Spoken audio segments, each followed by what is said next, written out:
Yeah. Again.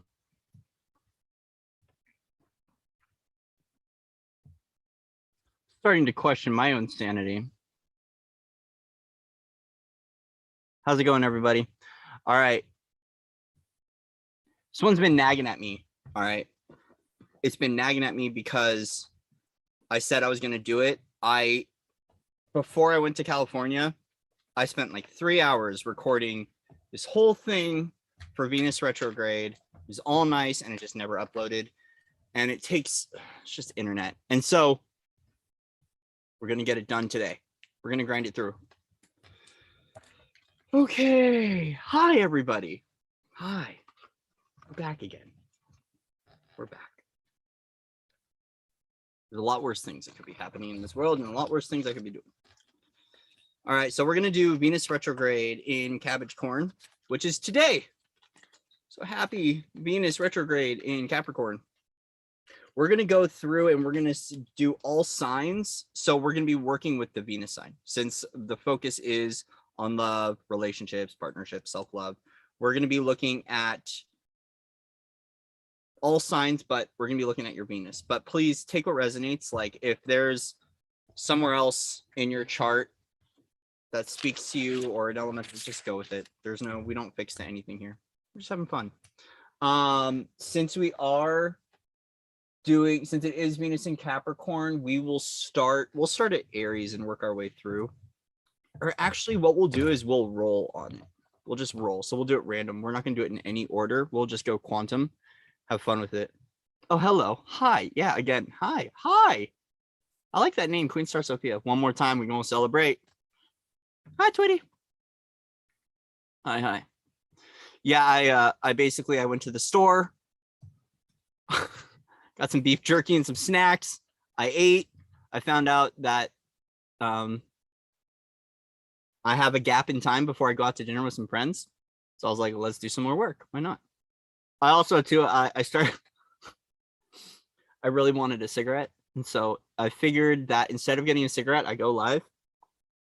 Easier. Okay, so we're going to start out with, so we'll see how this goes, but we're going to see, we're just going to go for it. How about that? We're not going to do any plans. We're just going to freaking go for it. Just do Venus RX and just see where it goes. How about that?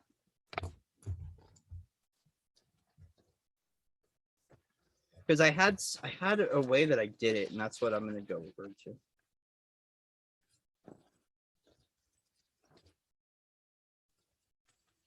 This little shadow work stuff.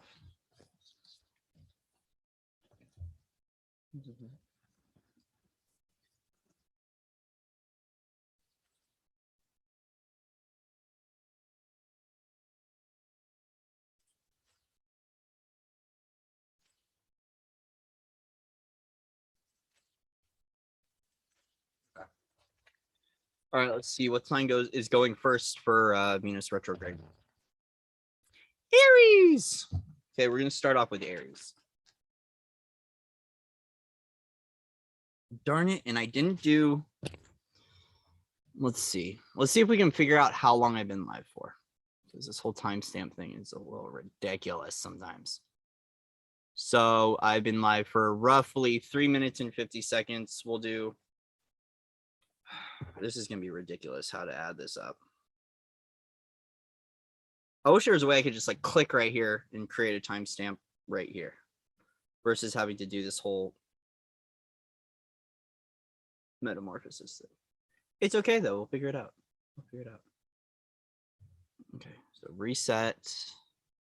So we've been live for we'll say 4:15. So we'll do 4 minutes and 15 seconds for Aries, Venus retrograde. So we're just going to be looking at Venus signs, even though it's going to affect more than just your Venus sign.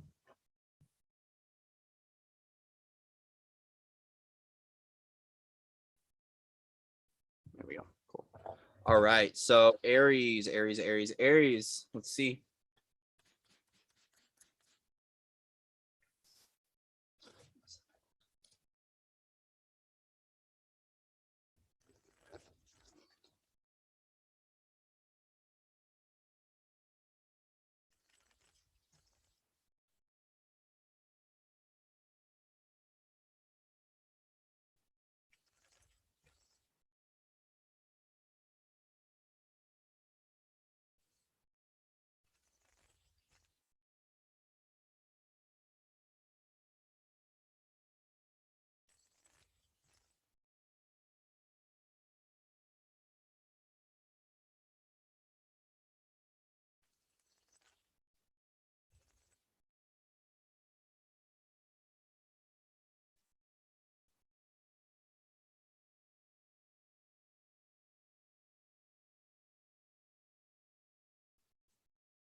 So Aries, Knight of Cups, the star. So we're looking at how you're showing up, offering love to the world, to other people. And this is a time for you about healing love. And I'm hearing ancestrally. So it feels like I'm just channeling, hearing ancestral line, kind of ancestral karma in regards to love. But yeah. So it's about how you're offering love, but seeing love as an opportunity to heal. So I feel like a part of this is showing the way with how you view and how you express love, how you express love to yourself. But also too, it's about recognizing the interconnection with how you share love. So it's like very much so, as above, so below, as within, so without. As I share love with this person, or I share love with Mother Earth, it ripples outward. It's very much so a viewpoint on the cause and effect of love. Cause and effect of love. It's an opportunity to go within and to find out for you, of course, Venus retrograde, go within, find out for you, meditate on what kind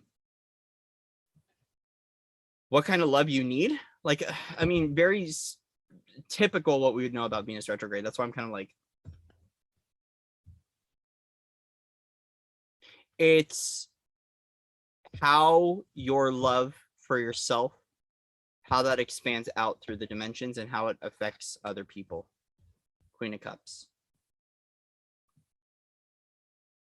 Very much so a time of you getting centered and relaxing into this place of self-love and self-care. Very easy, Aries, very easy, very straightforward.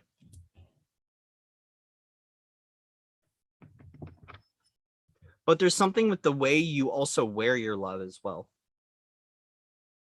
The way you wear your love, the way you see your love.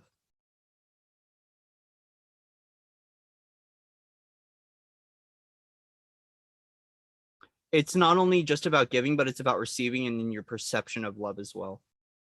There's something about this Venus retrograde that is going to bring in an expansion of love. I feel like you're going to fill in the details because the way that we're coming in with the Knight of Cups we're starting with the Knight of Cups, ending with the Queen of Cups, is you see how he's offering love, but it's a little bit blank. And the cup here is a little bit more adorned. I feel like a part of this transformation is you're working out the details of what you want in regards to love or what you need in regards to love.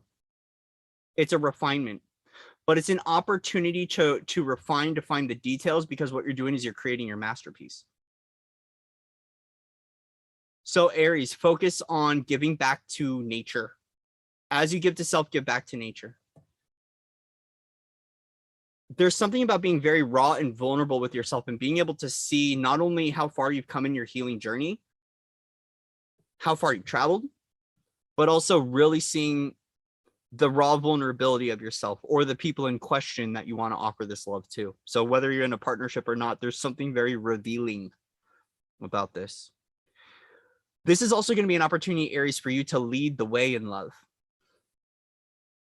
So rather than being a follower, you're here to lead the way. How you lead the way in regards to this love revolution is going to be up to you. You're going to find that out in nature.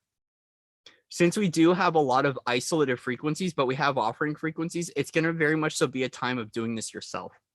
But the repair process is occurring with nature. It's occurring with your guides, but I don't see other people here. But we are seeing an overall maturation of you.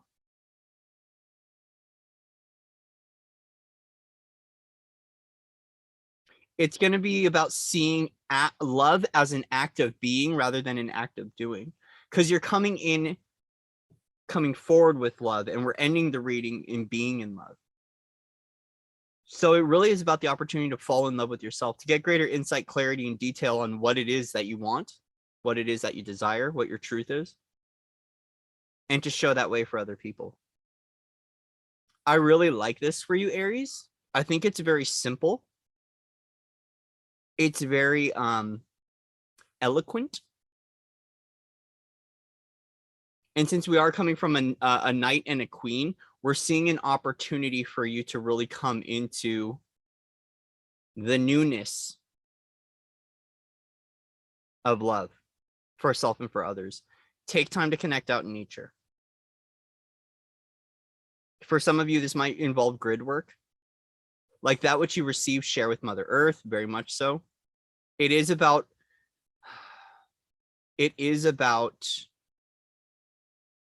the interdimensional love, like the love that you receive from the divine, the waters of the divine, and how that expands outwards and how you're pouring into others' lives. And this might not just be physically, it could be energetic. This could be in the quantum field. It could be meditating, praying, setting intentions, praying for healing of the earth. Either way, with the star card, there is going to be some sort of celestial cosmic love that is going to arrive for you. And this celestial cosmic star love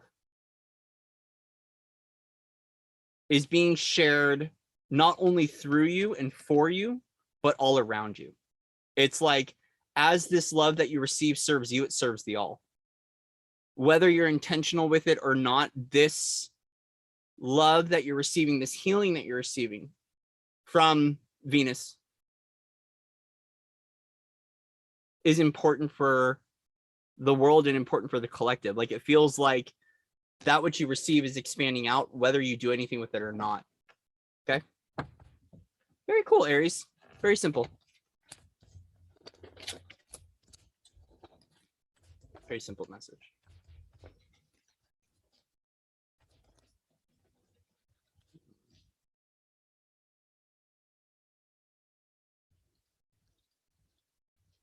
So very last message for Aries here.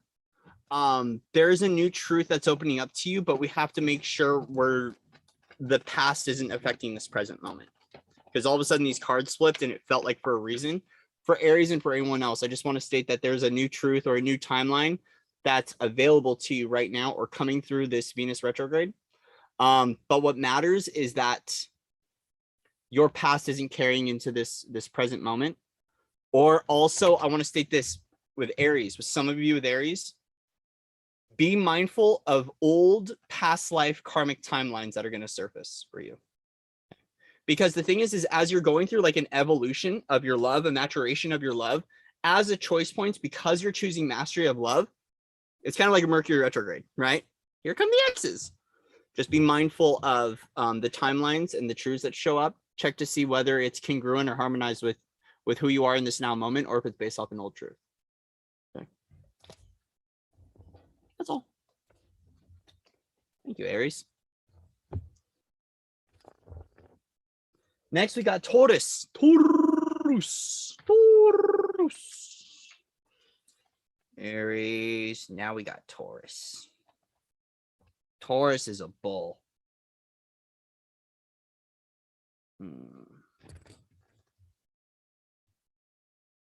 Taurus.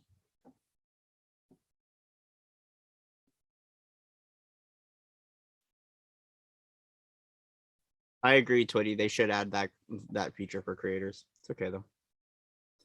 Okay, Taurus, we're at, I believe, 1430.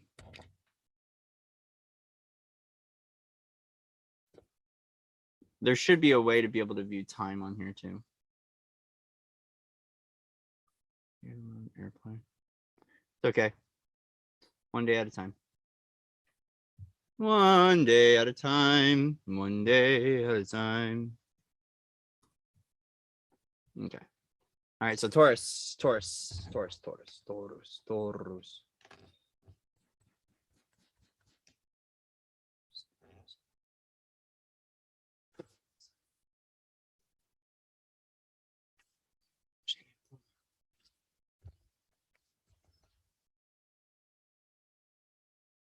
Venus retrograde in Capricorn.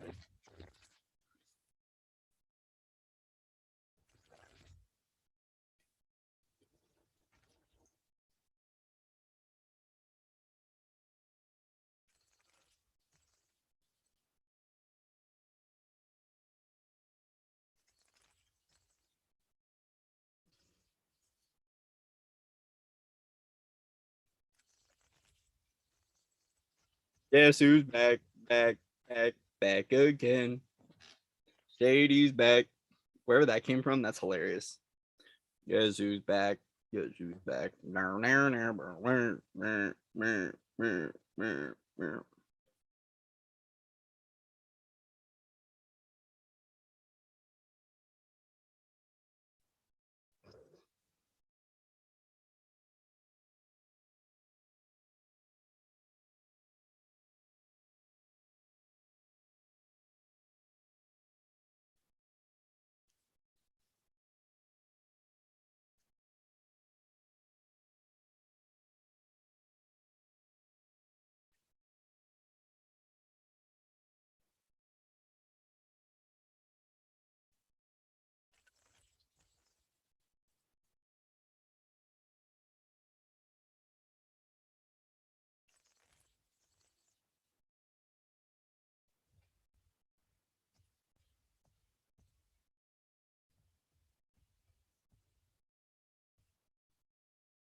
So once again, for Taurus. So for Taurus, there's going to be very much so a deepening that occurs for you in regards to your mission, your pathway. That ultimate, like, it feels like a very deep ancestral karmic clearing, getting deeper into what it is that really means the most to you as far as sustainability. So like we have the 10 of wands, or not 10 of wands, sorry, 10 of cups love, right? Which is like rainbows, unicorns, puppy farts. For Taurus, this is very much so how love practically applies and coincides with your reality, with your finances, with your money, because it's still the essence of family with the 10 of Pentacles, right? But it's the more grounded, sustainable. Like I feel like what you're doing is you're capturing the essence of how to balance love and the roles that you have in your life, but also too, there is a focus on communication. So for some of you, you might be awaiting a Sagittarian or a Sagittarius energy to communicate with you. For some of you, you're kind of like sitting back and patiently awaiting some sort of communication or arrival. So it's got this energy of kind of like when to go out and to pursue love and when to kind of kick back and to receive. Either way, this is a very fast-moving, obliterating energy. Like it's so fiery that it almost feels like this is a level of etheric fire or etheric purification that's coming through your life to bring in some sort of alchemy here. It's about bringing something into balance. There is this energy of sustainability and an acceleration in your life path. And it does have to do with your Akashic records. It has to do with your Yggdrasil tree. It has to do with your tree of Sephiroth. Okay. So what this could be is that there could be some sort of encounter that happened or is going to happen that is going to clear out your Akash. Collective, personal. There's some sort of restructuring of agreements.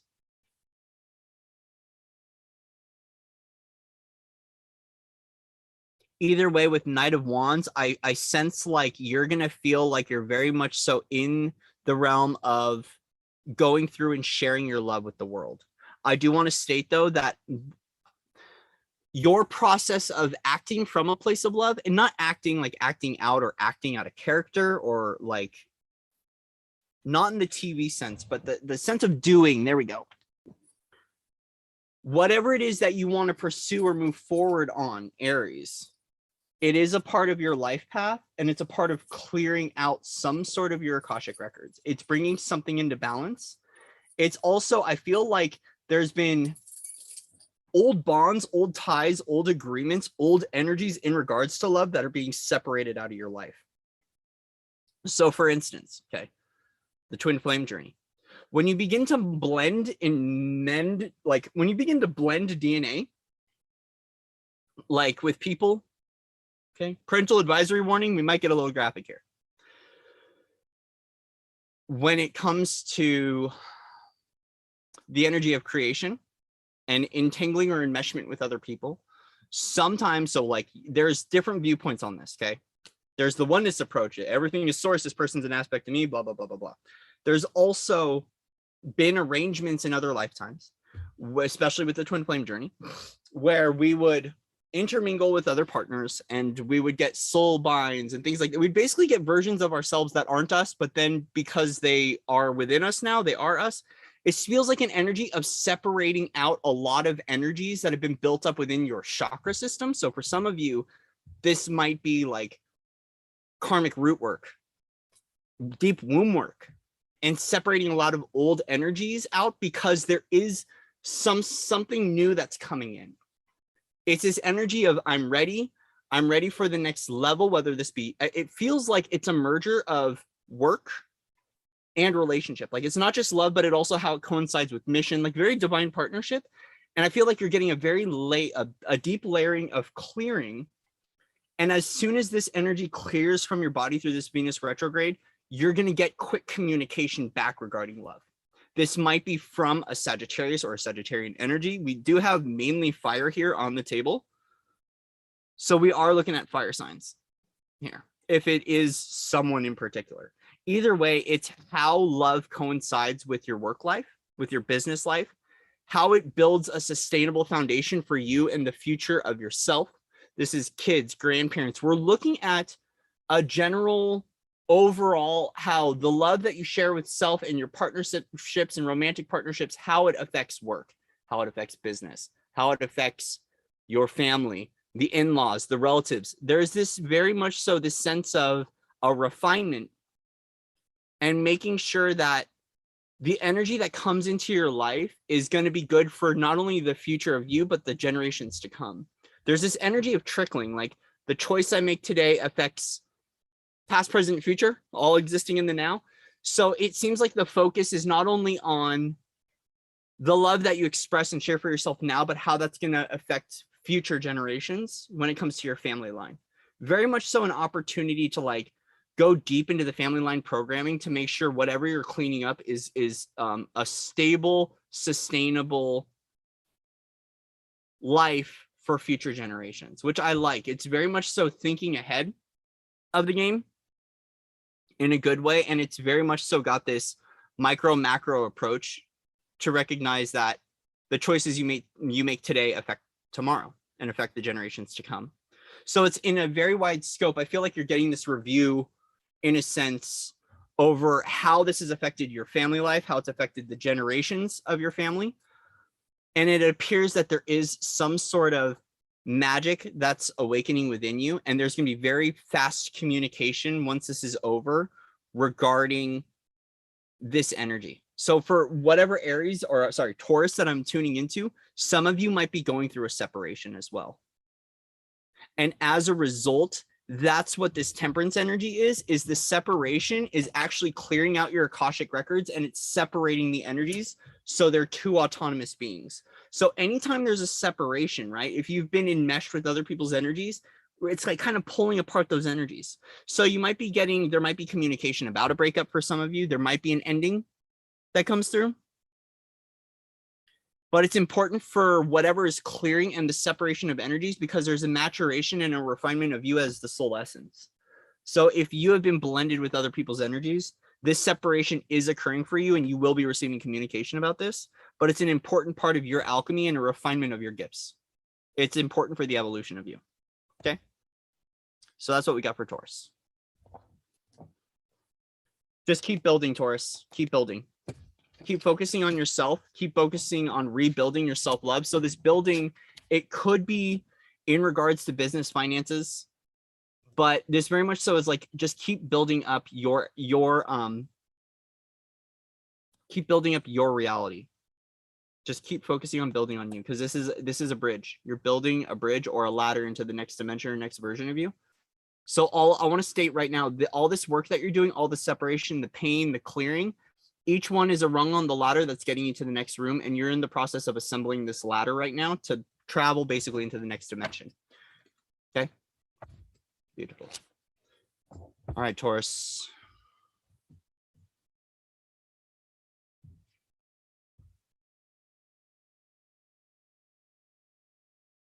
Hello, everybody. I'm Mel. Hi, Amber.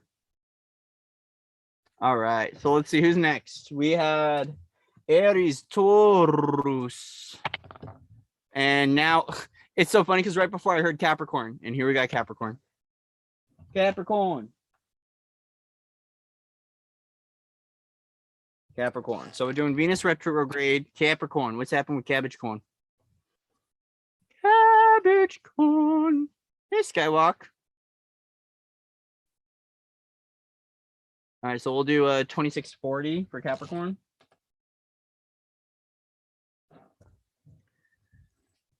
Yo, I keep hearing the judicial review.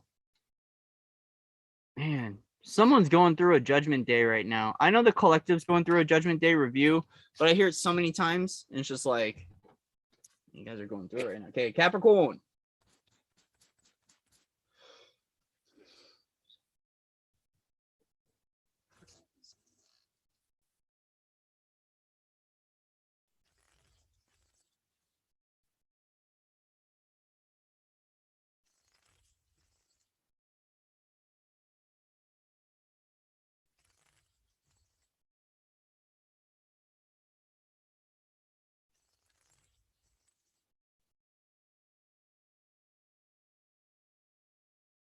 You guys aren't going to get Oracle cards. I'm sorry. You're getting original Tarot. I like the OG deck. I like the original deck. So really quickly, the reason why I like the original deck is it's been handled by so many different masters that it's got like every master that has come to the Tarot and has done their learning and has done their mastery has learned on, you know, different decks, but like the one that's carried the lineage the furthest to me is the original Rider-Waite. So to go to the OG deck is we're also receiving the gift of all the masters that have touched this deck and have learned this deck, right? So yeah, Oracle in itself has a very like esoteric concept where a lot of the tarot with this can get us very third dimensional, but a lot of us as evolutionary readers are finding ways to be able to bring in that fifth dimensional and higher consciousness reality to the cards. And a lot of us have watched the evolution of the cards as well. So I know I'm breaking off on a tangent here, but I'm responding to what I was hearing in the field, which is that, you know, what's really cool is there's some of us, like it was even myself, it was a while ago, the first evolution of a card was my universe. It was the Magician. And it was the first time someone, my team came through and said, Corey, that's Yeshua. And I had done enough work of Christ consciousness and clearing and activating different pathways and different timelines and sorting out a lot of stuff that the Magician turned into Yeshua. And I was like, oh my gosh, like Yeshua's a magician, right? Jesus is a magician. And in like, that was one level of the evolutionary sense. The other thing too was the Hierophant, Kuan Yin, showing up on the Hierophant. There's just been all of these things that have shown up as a result of, as I'm evolving, the deck evolves with me. And Reams talked about it. Patrick's talked about it. There's a few people that have talked about watching the cards shift and change and morph as we are ascending in consciousness. So is the deck. And so that's why I like using the OG deck. Okay, anyway, we're done there. I was explaining because I heard it in the field. And lately, you know, Oracle just doesn't speak to me like original tarot deck, like the original Rider-Waite. It's it also has to do with Pamela Smith and how she did her drawings. There's just something, it calls to me. So okay, back to Capricorn. Sorry about that. Capricorn.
Okay, Capricorn.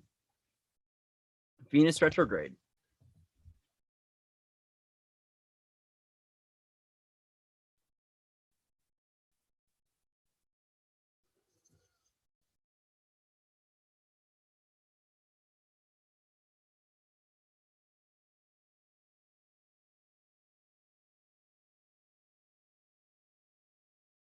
Okay. Capricorn, this is about the embodiment of love. This is about the embodiment of love. High Priestess, Six of Pentacles, King of Pentacles, Six of Wands. Okay. So what we're seeing is we're seeing the embodiment of self-love, how this coincides with your divinity, with the evolution of you, how you're sharing your gifts of love with the world, but you're also seeing this in a spiritual way. Capricorn being so like material focused is I feel like we're coming into the realms of spiritual abundance. So you'll hear me talk about abundance in here, and you'll hear me talk about spiritual abundance. Spiritual abundance will always tie into like soul pieces, codes. It's etheric. The physical abundance is the tangible materialization of the quality that you hold within.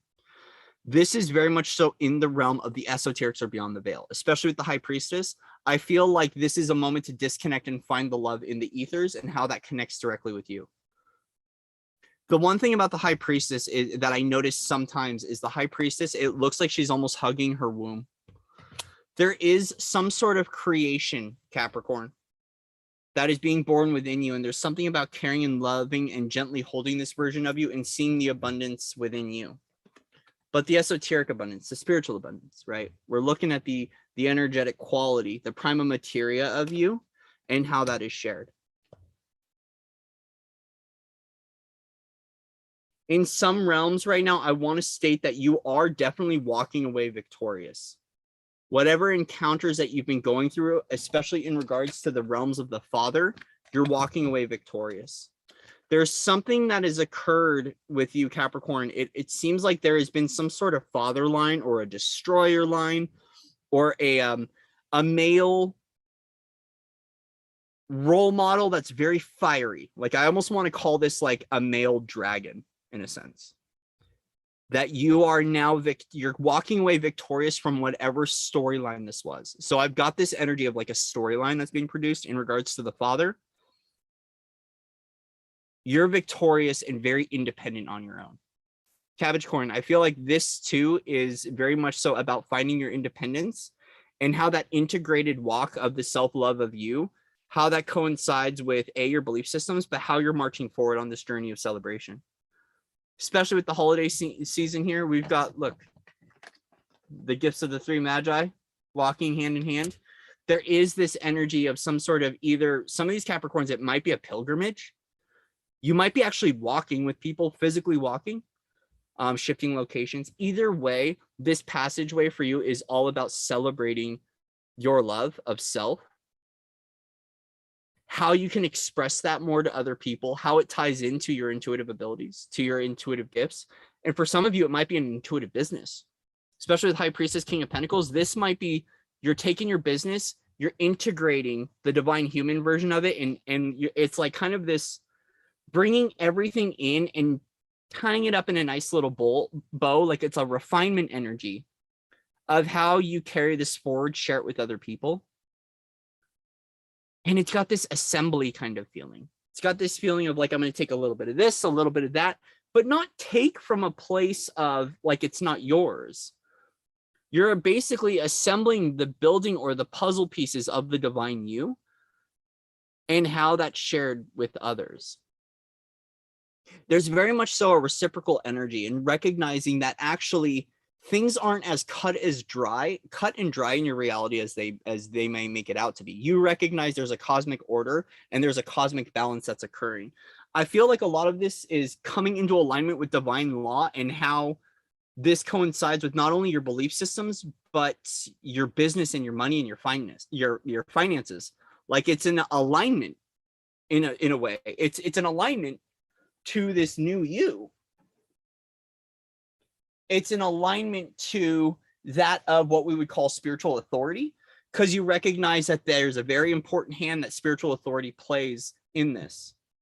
and not spiritual hierarchy, but we're speaking of spiritual order, like law of oneness, you know, style of thing. You recognize there's a cosmic flow and a divine alignment, and it's about honoring this divine alignment and how it coincides with you. There is some sort of revelation over your own mysteries. Okay, so Capricorn, you might be in mystery school, you might be in an etheric mystery school. Either way, there's parts of you that are coming back that are assembling the mysteries of you. You're also going to begin recognizing how love can be found in all realms. I feel like there is a new perspective on shadow and light that you are going to be obtaining in this season. And the balance point of being a middle path, unswayed, neutral, very neutral kind of focused, but how that connects to you. There's also, too, I want to state, there is this, once again, religiosity component where I feel like you're going to start weaving in the connectedness of different storylines. Like, because you see, we have this triple moon goddess energy with the cross. And I feel like it's almost like some of you are assembling the lines of Sophia. If you know, you know. And as a result, all those things that were once separate are now coming together. So I feel like a process of this assembly is not only assembling versions of you, pieces of you, like you're putting yourself back together, but I feel like you're also assembling or reassembling a code or a truth.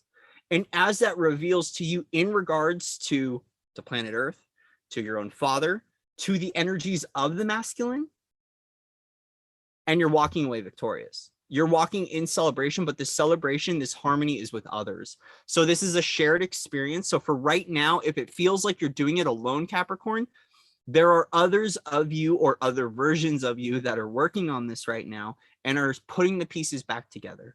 And as a result, you are walking away victorious. Okay. So this Venus retrograde very much so has this like divine esoteric mystery component to it.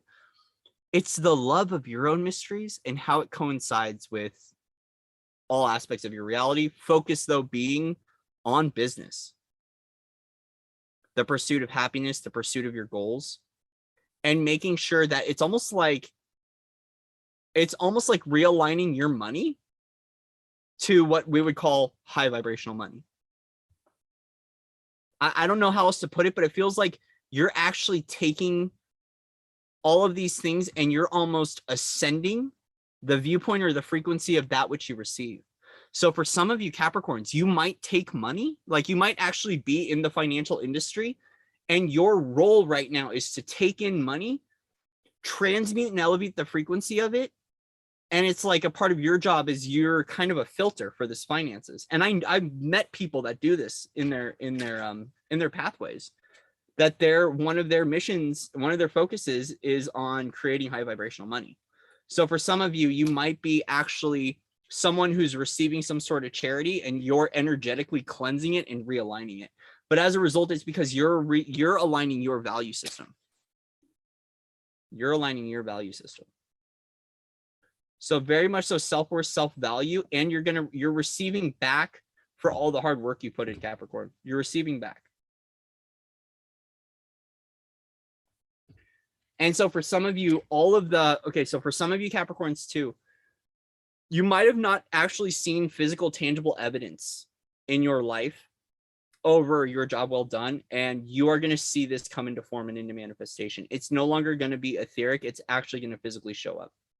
With the King of Pentacles, I feel like you're actually in the process of grounding in those creations that you've been seeking out. Like for you, a lot of your work recently has been in the etheric or in what we would call the spiritual abundance. You are going to see a physicalization of that very soon. Okay. Very cool, Capricorn. Cool energy. It very much so is, though, overall about taking ownership over your creation. I feel like that's a part of it, is there's this full ownership over your creation. No longer bypassing, no longer blaming, shaming, guilting, or putting it on other people. There's this energy of full ownership. It's showing up in me, my reality. It's mine. I'm going to shift it out.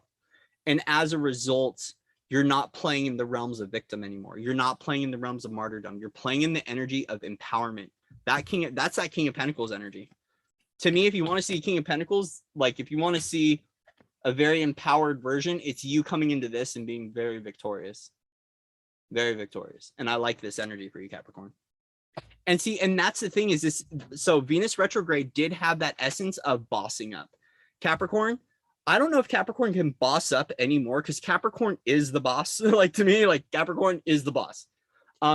Did I just give Capricorn a compliment? Yes. Capricorn, I think you're bossing up that much more. Yeah. Yep. I normally bag on Capricorn. Capricorn, you're bossing up right now. You're leveling up. So congratulations, Capricorn. Tear, tear, tear, tear, sniff, sniff. You're bossing up. So you might want to get a pinky ring, Capricorn.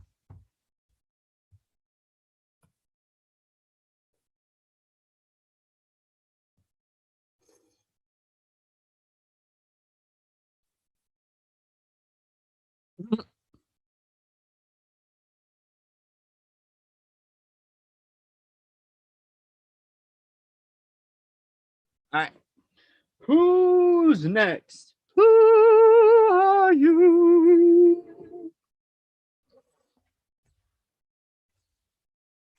Time for pretzel stick.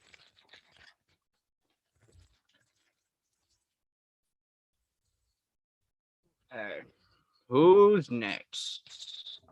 Next in line, we have Gemini. Gemini.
Pretzel stick Gemini. Yep. Pretzel stick Gemini. How did I do that? Okay, Gemini, we have you at 40. Whoa. 4422 Gemini.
So Gemini, Knight of Swords, Three of Wands, Death card, Two of Cups. I feel like a part of the energy coming up for you with Venus in retrograde is about balancing your being and your doing.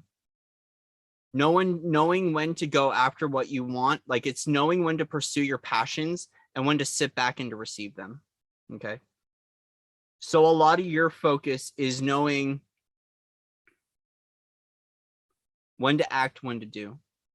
But there is this very much so this energy right now, and it's going to come in and cut out a lot of your stuff.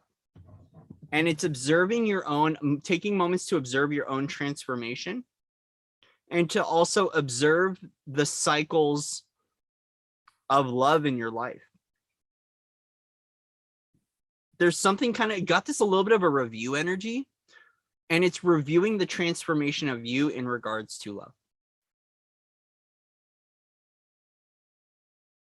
With Gemini and Venus, I have this placement, okay? And it can be very fickle. It can be very fickle when it comes to love. You're either a friend or there's no gray with Geminis when it comes to a Venus and Gemini.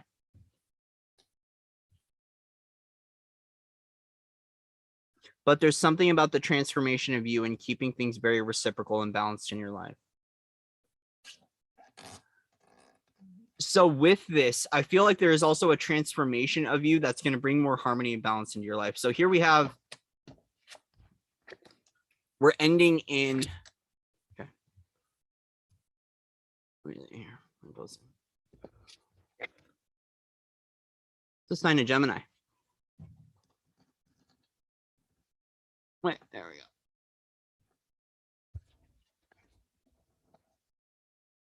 I feel like there's a transformation of Gemini itself. Transformation of Gemini itself. Either way, Pluto and Scorpio is having an effect on you in this transformation cycle.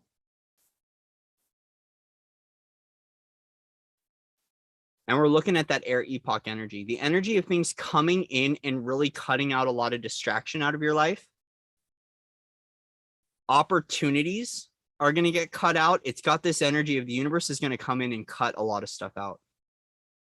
It's going to simplify your routine, but it's also because there is some sort of balance. There is something that Gemini is calling forward. Ending with the Two of Cups, it feels like that soul family, that partnership, those friends. This doesn't always have to be romantic. Two of Cups doesn't always have to be romantic, right? But it's cutting out those things that don't serve anymore and making sure the things that last and stay are the opportunities that are going to give you the reciprocity that you deserve. For some of you, get the book, The Mastery of Love by Don Miguel Ruiz. It's an amazing book. It transformed my entire life. I'm actually being called to grab it right now because I have it here.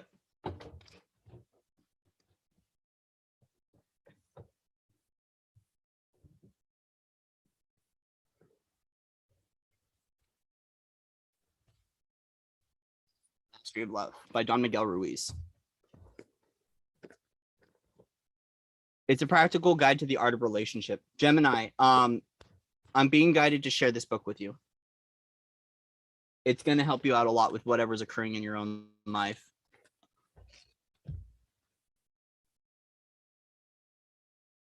The problem with humans is that they don't know they have a magical kitchen in their heart. All this suffering begins because long ago we closed our hearts and we no longer feel the love that is there. At some point in our life, we became afraid to love because we believed love isn't fair. Love hurts. So what we're doing is we're cutting out a lot of old viewpoints of love and observing the transformation of love in our own lives. It's a time to sit back and to just watch the tape play out. Observe where you've declined opportunities, where you've had too many choices in your life.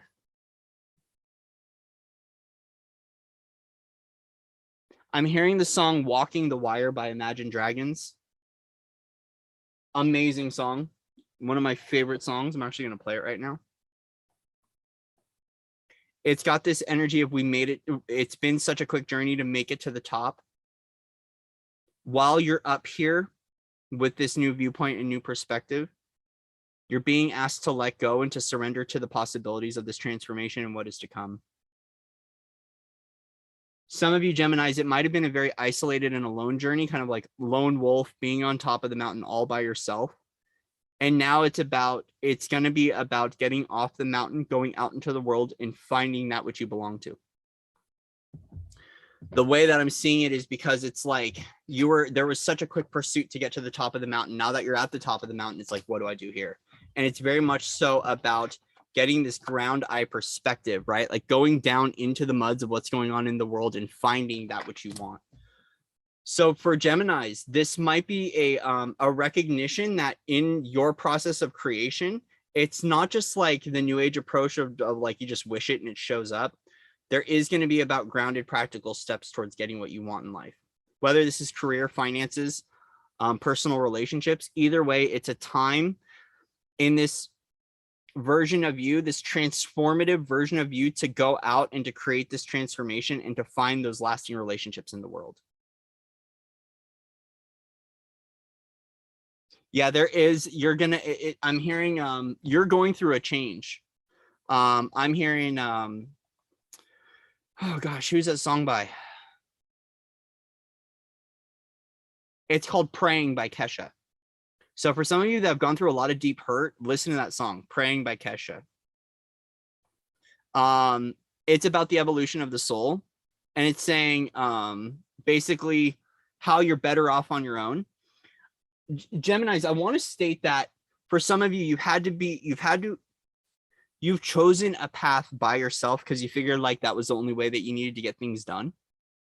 But now it's about going out into the world and belonging, but also seeing yourself in a new light. You might have been seeing yourself in the shadow. And as a result, that's been affecting how you think people perceive and witness you. And it's time to observe a new version of you.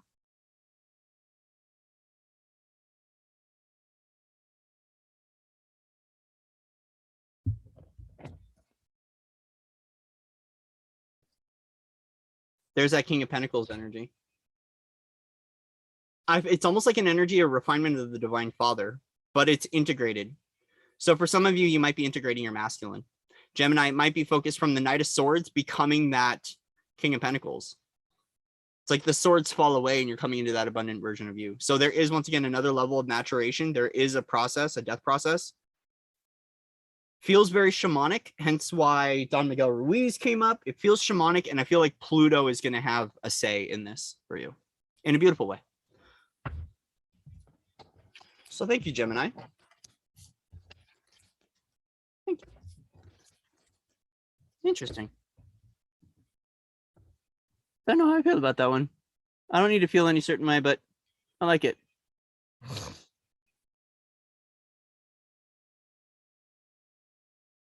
Yeah, Mel, 7 years partnership with Source Only was part of the journey. Oh, heck yeah. Hi, Marley. Yo. Yeah, you were listen for your Venus placement, Twitty, but take what resonates. I mean, we have the entire chart. I have so many different viewpoints. We're highlighting on Venus, though. We're going to highlight on Venus. Let's just leave it simple. Leave it simple. I don't like limiting people. I'm being like, you're only here for Venus. All right, we already went through Taurus. We're not doing Taurus again. We're not doing Taurus again. Oh, we're on Leo. Leo and Gemini. Or Leo, Venus and Leo. Sorry, excuse me.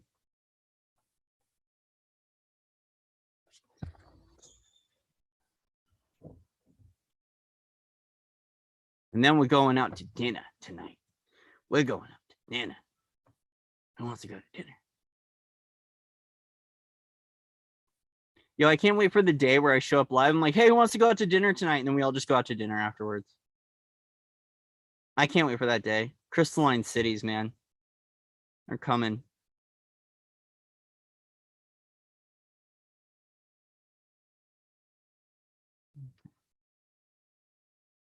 Okay, 5622.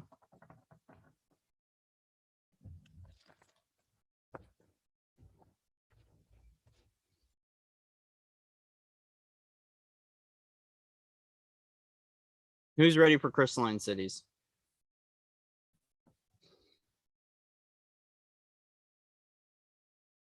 Exactly. That's right, Genevieve. How you doing, sweetie? Good to see you. So we've done Aries, Taurus, Capricorn, Gemini. We're on Leo now. We're on Leo.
Mm-hmm.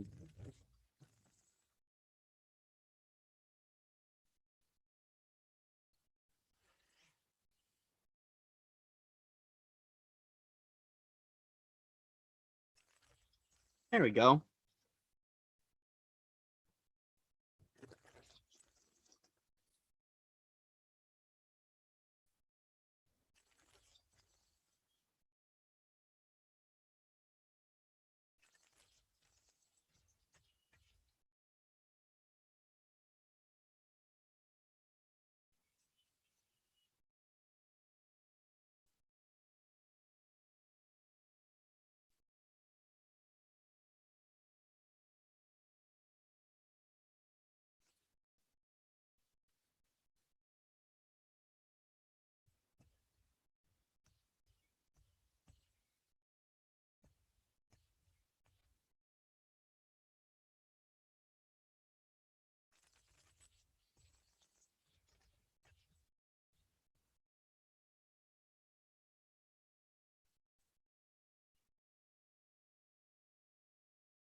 Woo!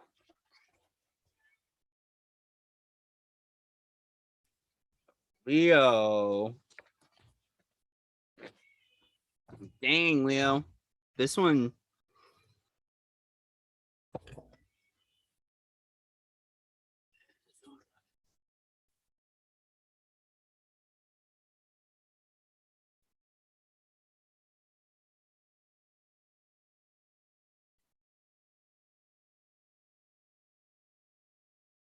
Okay, so I have to say this is very systemically involved, Leo.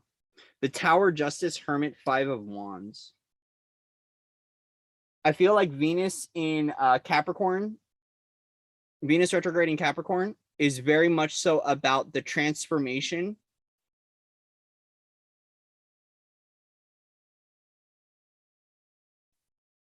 It's almost like the transformation of your own view of the world. Very kind of like a little bit mission oriented with the Hermit. We've got Merlin here.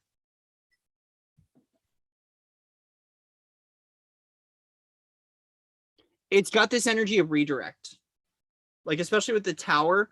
I just want to state that because it's like the Hermit has his back to the Five of Wands.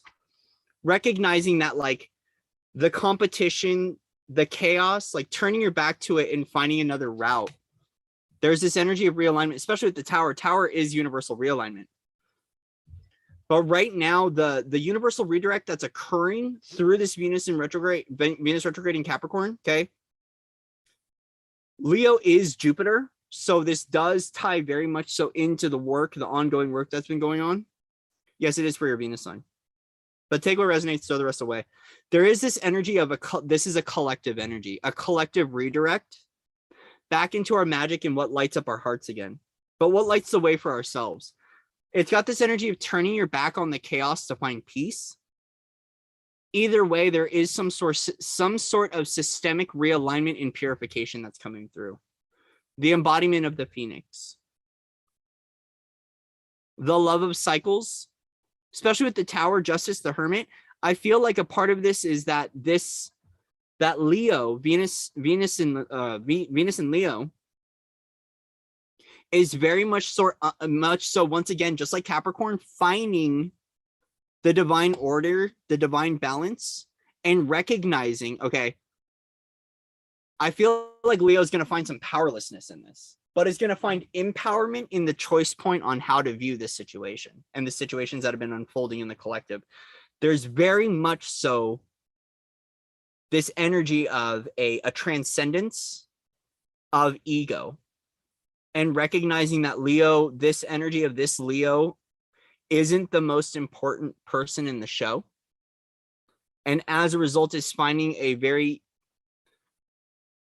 humility. Yeah, it very much so has a collective redirect back to magic and back to that which lights up our heart. Right when I said that, I heard this bang here. It's about what lights up our heart again. What ignites the soul? What illuminates our elder wisdom? So to me, the difference between the Justice and the Hermit is just experience. It's experience.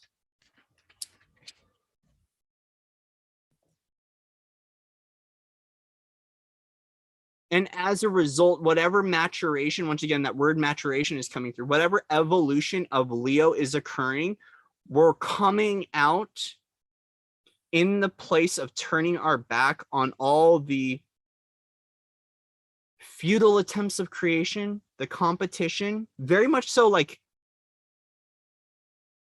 masculine, Olympian kind of an energy and an embodiment of magic.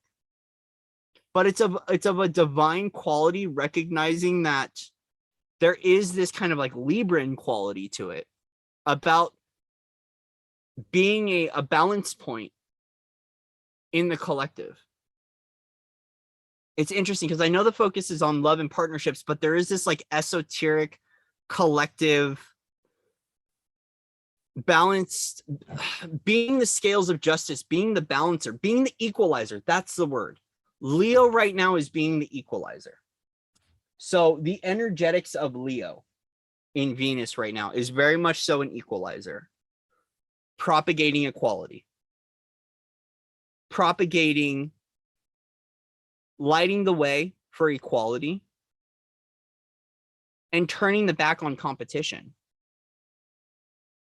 It's kind of got the energy of this Leo energetic is opening up its heart and recognizing that the futile attempts to gain recognition by competing, by fighting, by disobeying its soul and its heart, all this stuff is redirecting into a new viewpoint.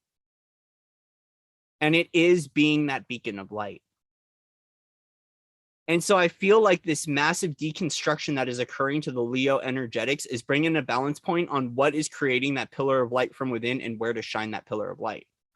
So Leo, I feel like you're finding your light, and then it's about where you're pointing that where you're pointing it. Like, okay, I am the lighthouse. Now in which direction do I shine it? And so for some of you Leos, it might feel very chaotic right now. Yes, futile competition and comparison. It's about you finding your light and not competing with your light, but rather shining it.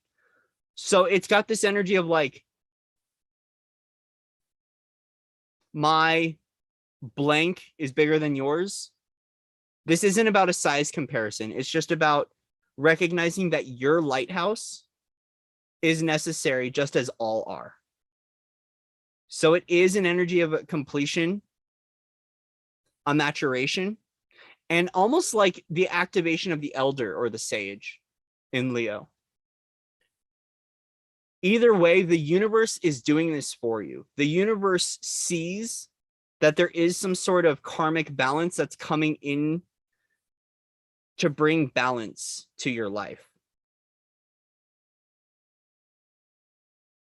And that feels right. It feels like this is a collective tower moment and a collective karmic cleanse in the realms of magic and where we've been fighting magic. Like, because competition very much so ties into the Romans and the Olympians, right? There doesn't need to be a competition with magic when we're all creating. Now, unless you like competition. But there's got this energy of like, the old ways just aren't going to work with the new Leo that's showing up. Now, once again, if we were like, you know, had yarrow on our waists and we had the chariots of fire and we were, it's like taking our power back and recognizing that us as creators don't need to compete with other creations. It's about you shine in your own creation, Leo. You don't need to outshine other people's creations. Just shine in your creation, which is beautiful because it is about, it's like, once again, that's the transcendence of the mind and of the ego and of the pride. Yes, and their lords. Thank you. And very much so coming into being your own Merlin and not having to compete with other people's Merlins, which is cool.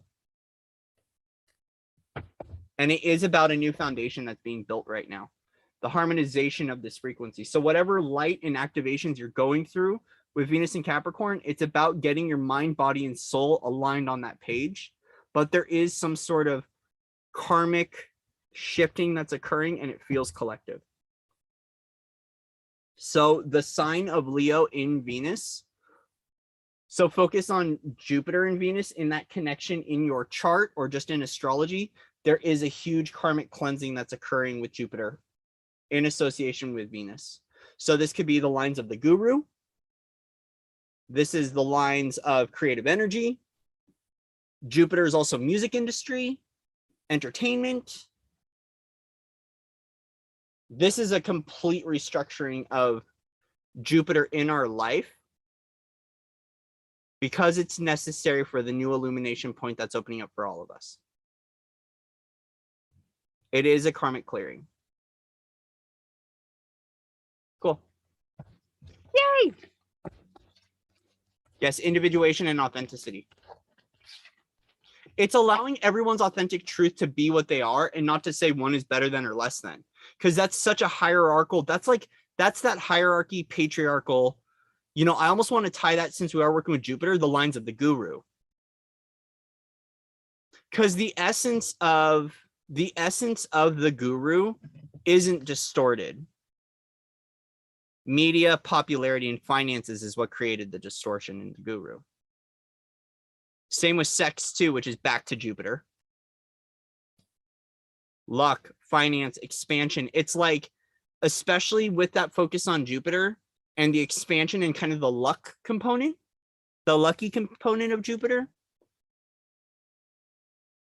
That's where it's, rather than competing for our luck or competing for what we need, we embody it by creating it. Hence why the Hermit was there, because the Hermit will speak of an isolative or going alone on the journey, but the Hermit also speaks of Merlin. And to me, it's about the full embodiment of your magic and knowing that everyone is luck. Like, everyone is prosperous. Everyone is abundant. And if you and I are both abundant, we don't need to fight for abundance because we're just creating our own abundance. So when we knock off the lack programming associated with abundance, we open up for more resources and more abundance. Yes, you are your own teacher and guru. Yes. And that's the restructuring, because the guru created this hierarchy that it was like, I know more than my people. And that's what created the followers, subscribers. I mean, it's exactly the line of the guru is the reason I'm here on this page. So it's the empowerment of all of us to be that guru, to be that teacher.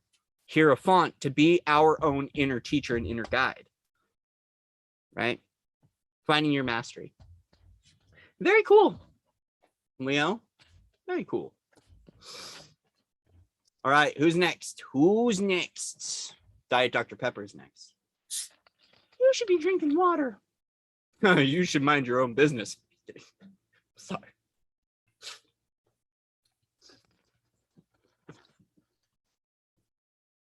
Don't mean the level. Give you character.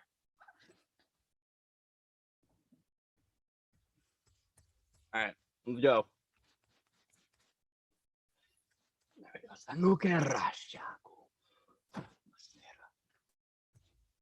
Who's next? Aquarius. Interesting. Leo to Aquarius.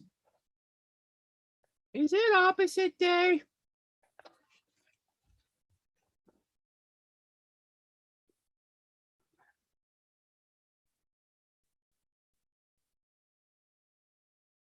So it's 111.55 for Aquarius.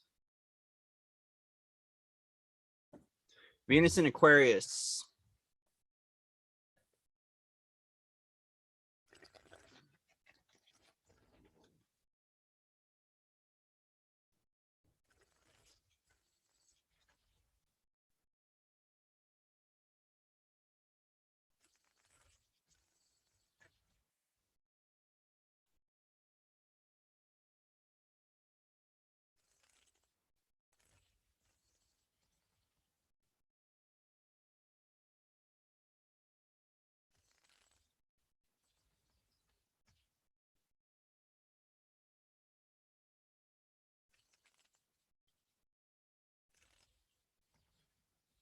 Oh no, Sag has not been done yet. So we're on Aquarius. So far, we have done Aries, Taurus, Capricorn, Gemini, Leo, and now we're on Aqua.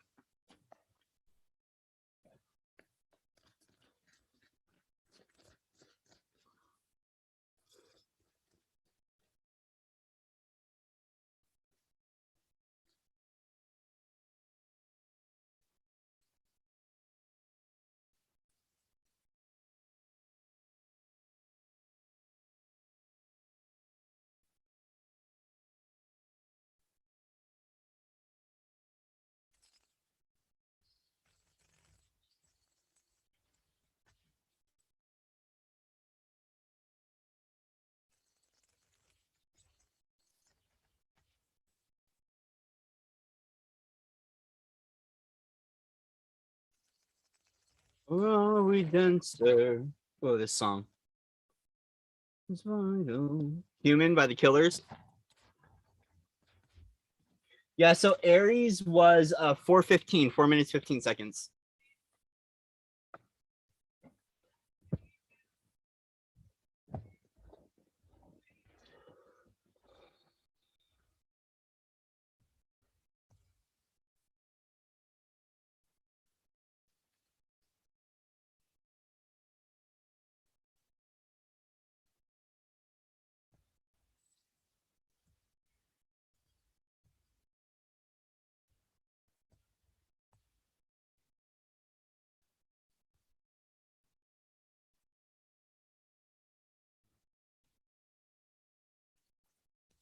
Woo. Woo. All right, Aquarius. 5 of Wands, Page of Cups, the World, 10 of Cups. Beautiful. In regards to the world, it's where do you place the value of your experience of childhood and the inner child, and how that's expressed in regards to your home and your family and your happy life. There's something about really going back and looking at like the playground routines, love in the yard, old crushes. Like the 5 of Wands to me is resemblance of recess at school. And with the Page of Cups, it's honoring and offering an opportunity to heal that version of you, because you're recognizing the importance of it in the world orchestration, the collective, but also how it coincides with your dreams. Recognizing that there are versions of you in this past, I'll say it's this lifetime, that need the offering of support and an intuitive guidance in order to open up to new possibilities and to open up to the realms of imagination again. It's almost like it is going back and grabbing this version of you to bring the gift of imagination back to it. The realms of awe, the realms of wonder. recognizing that these opportunities are open and available, but they're not going to be found in the way that you thought. So with the Aquarian energy, especially here with the Five of Wands, there's this energy of bringing peace into discord, where discord is playing out in your own life and in other lifetimes, and offering the gift to be able to swim within that discord to find your place of peace. Recognizing that you have a connection point to that discord, especially if it's opening up in your reality. So since discord at some point in your life, in all of our lives, has come forward at some level or some degree, we're offering ourselves the gifts to be still with it, to surrender to it, to find peace with it, and to allow it to open us up to a new harmony or to a new connection to our divine.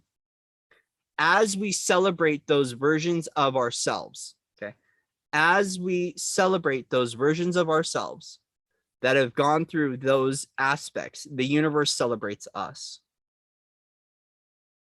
As you honor the divine within you, the divine honors that within yourself as well. It's a reciprocal focus.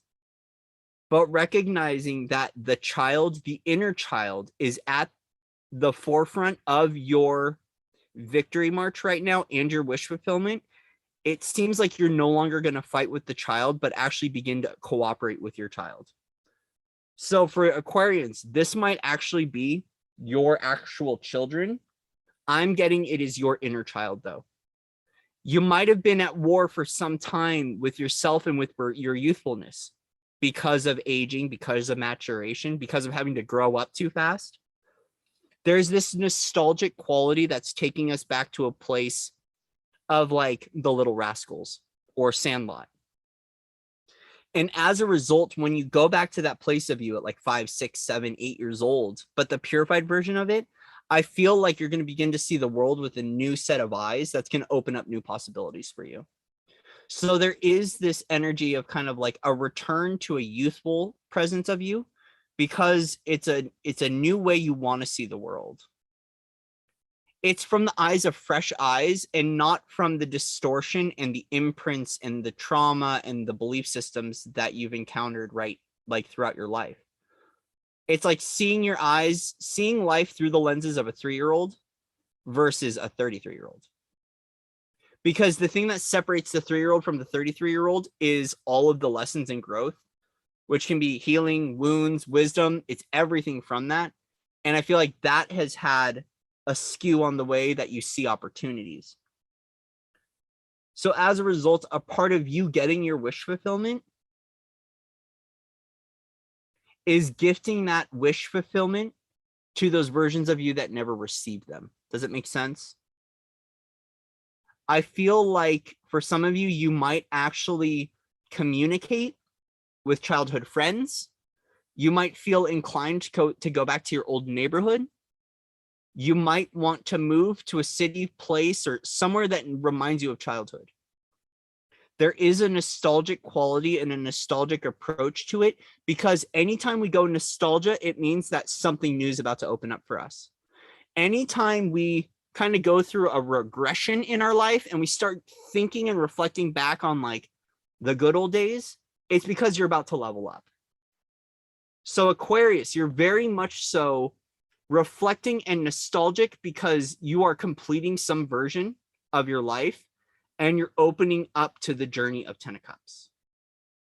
So to this Aquarian energy, whether in Venus or whatever it is, the nostalgia is happening because you're about to receive everything you wanted out of life.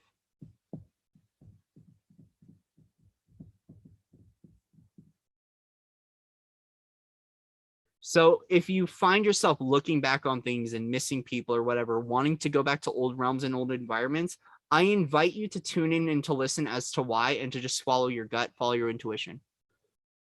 Because you are reaching a completion of the hero's journey, or what we would call the fool's journey. The world's here. And a part of that world is that once you reach the completion, where does it lead you to? It's actually leading you to the Ten of Cups. It's leading you to the Rainbow Bridge. It's leading me to the higher dimensions. So remember, this wish fulfillment, it might be your dreams coming true. It might be you accessing a higher dimension or a higher vibrational bandwidth. Either way, it is about the child and the competing child, but it's like also too is you might want to watch movies like The Never-Ending Story, Sandlot, The Little Rascals. There's something about childhood movies. And yes, these are kind of more boyish. Like I'm getting that energy of like little boys, especially with Five of Wands. Like I know little girls competed, but like I'm seeing like little boys playing on the baseball field. So I don't want to leave out anyone from this, but that's the energy I'm getting, if that makes sense. I'm just trying to describe and put it into words.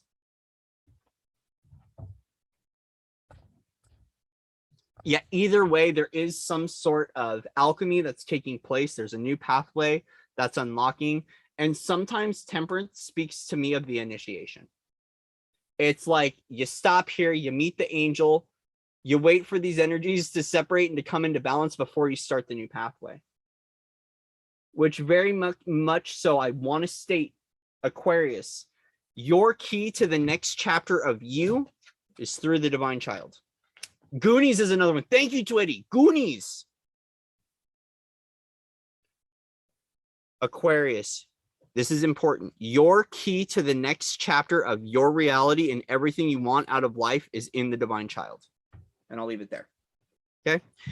It's in the divine child. Your child holds the key to your future. So it's time to start cooperating with that child. Okay, good. Yay! Okay. Let's see who's next. Who's up next? Nope, we already did cabbage. Cancer's next.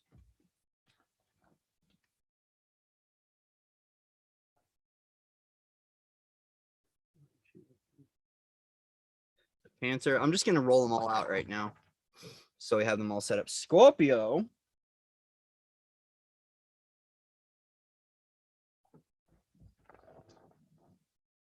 We already did Leo. We already did Taurus. We already did Gemini. We already did Gemini. Virgo.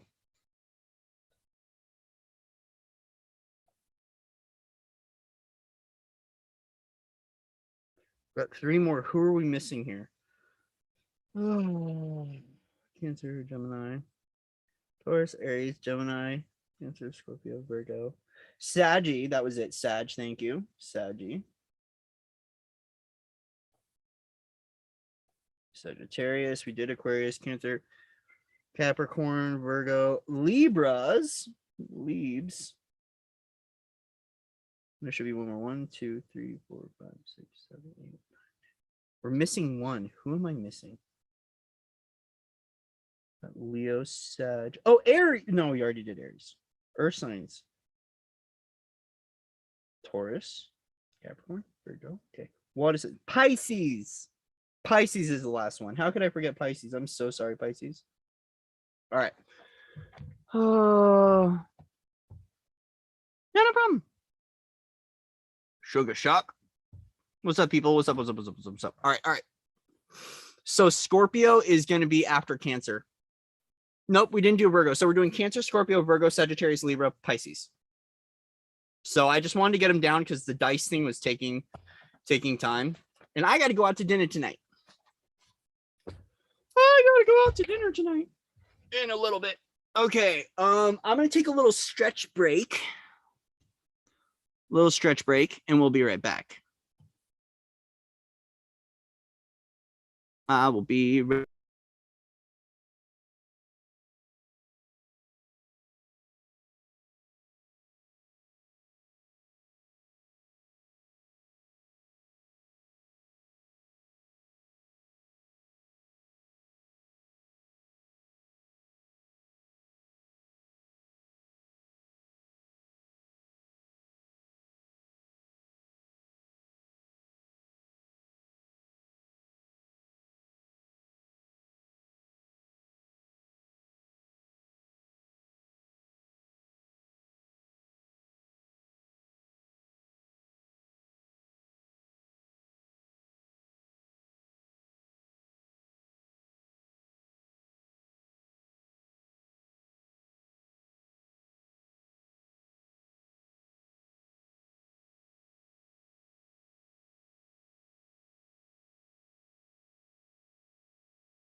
The lion sleeps tonight.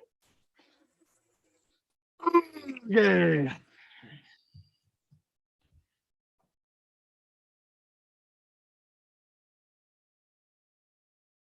Nice. I'm new to tarot readings on YouTube as well. All right, guys. So where are we at now? We're at Cancer. Cancer.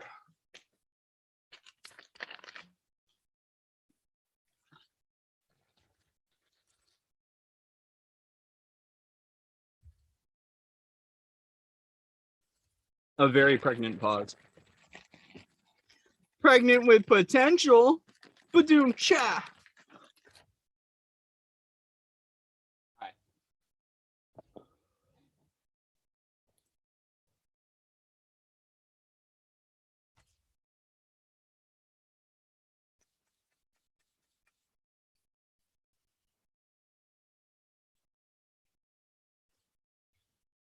Wait a minute. Come on. One more fire. There we go.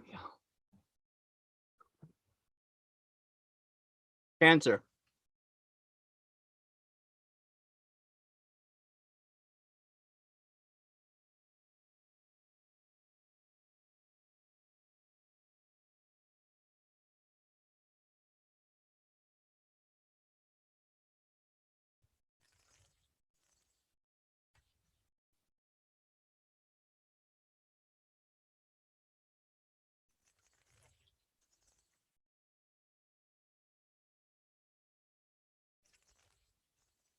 So Denise, oh,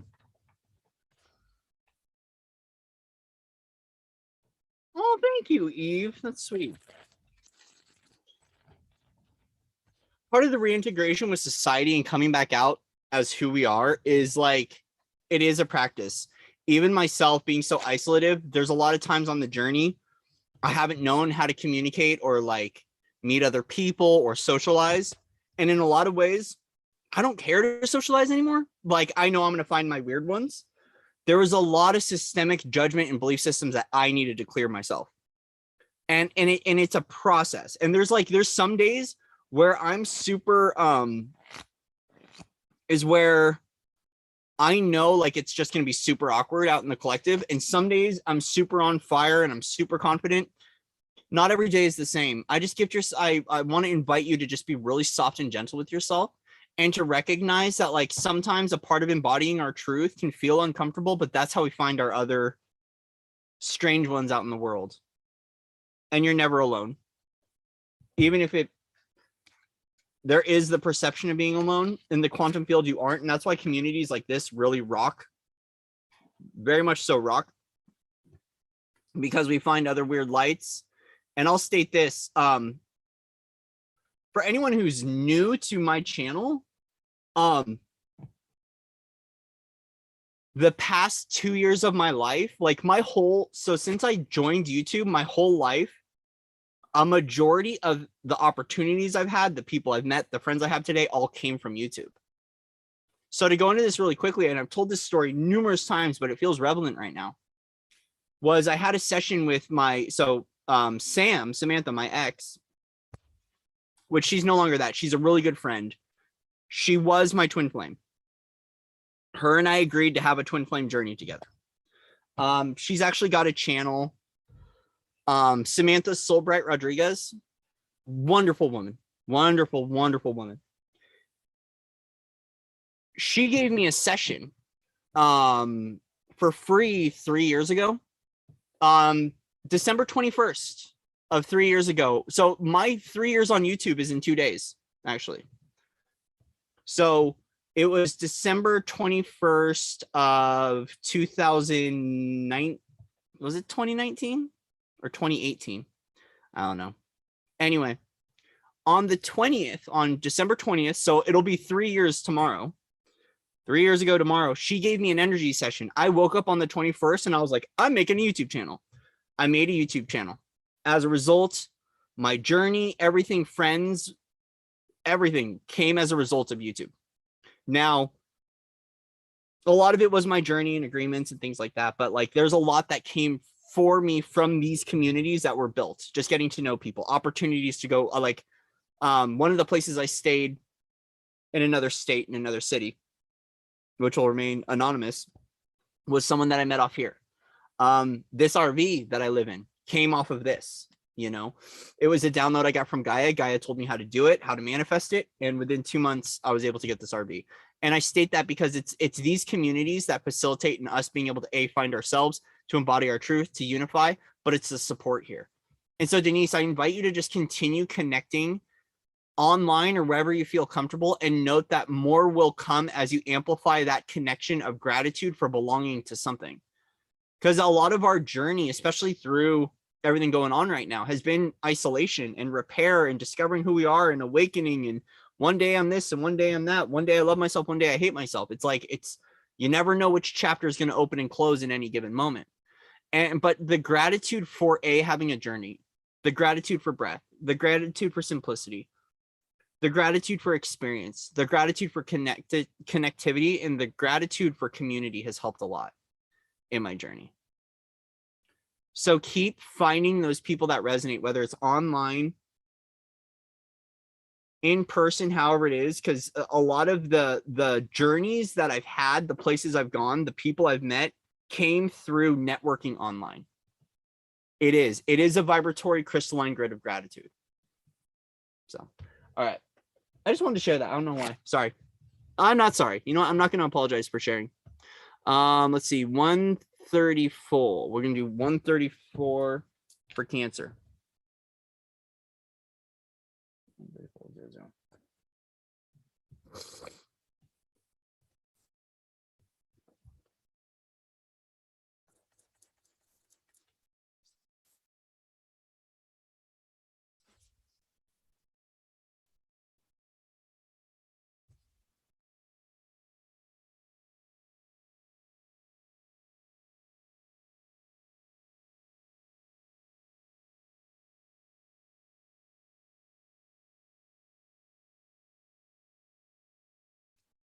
Perfecto mundo.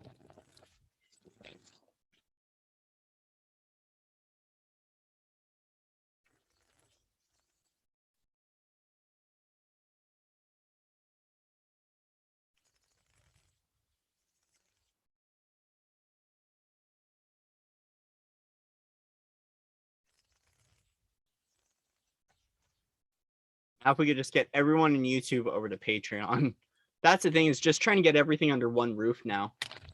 And getting Patreon to work with me. It's like, if I could get everything under one roof, it'd be so much easier.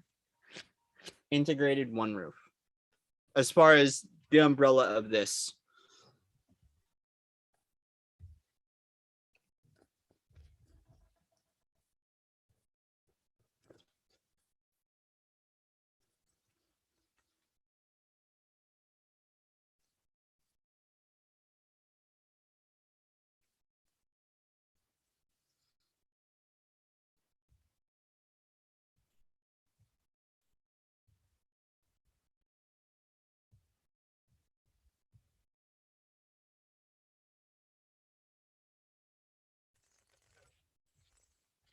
So we're going to do Venus retrograde for Cancer. For Venus in Cancer.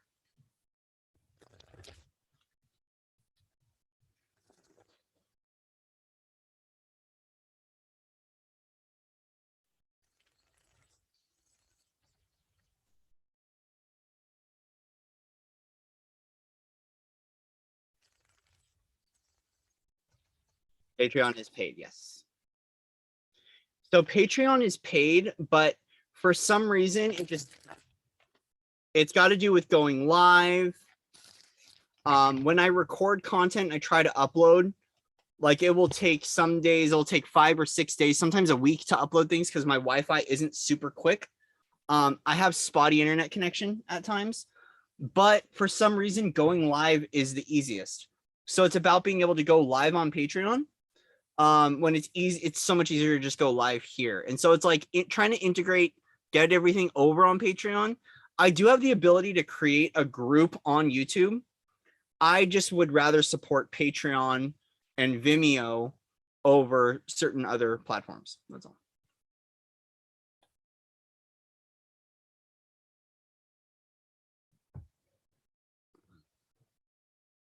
Okay.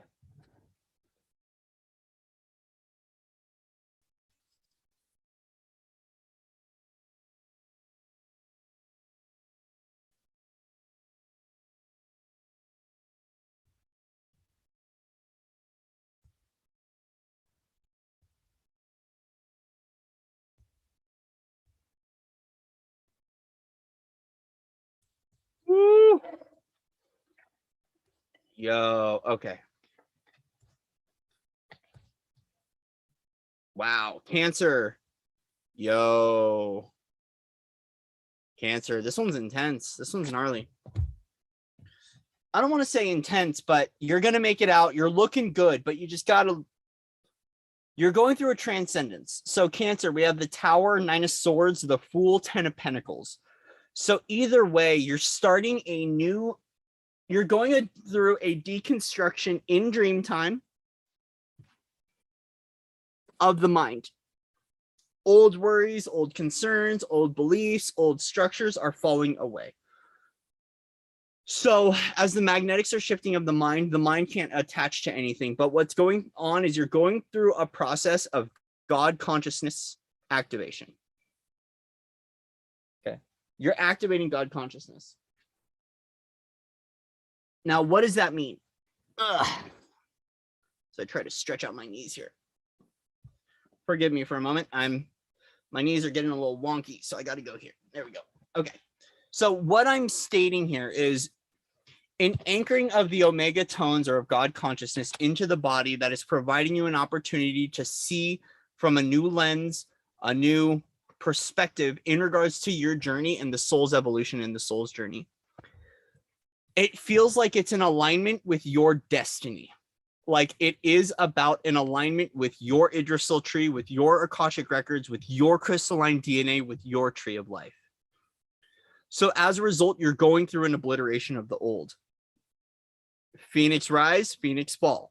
Phoenix rise, Phoenix fall. Either way, it's about finding peace with your pathway, with the universal redirects, and finding a place where you really feel at peace and at harmony with the divine pathway, with the divine plan, with redirective currents, and with new beginnings. It seems like there is this energy of fearing the old, or I'm sorry, fearing the new. Like there has been some sort of concern regarding to new adventures, new pathways. As a result, you're opening up to new opportunities that are universally and divine aligned to who you are in your divine blueprint, in your crystalline DNA, in that activated 12-strand potential version of you. Okay. So this obliteration, yes, it's a beautiful obliteration. This obliteration is beautiful. It just might not feel good right now.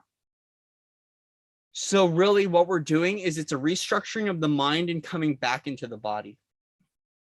There is this energy of coming back into that crystalline version of you, that ripen of you, that activation of you, but in the form and in the body.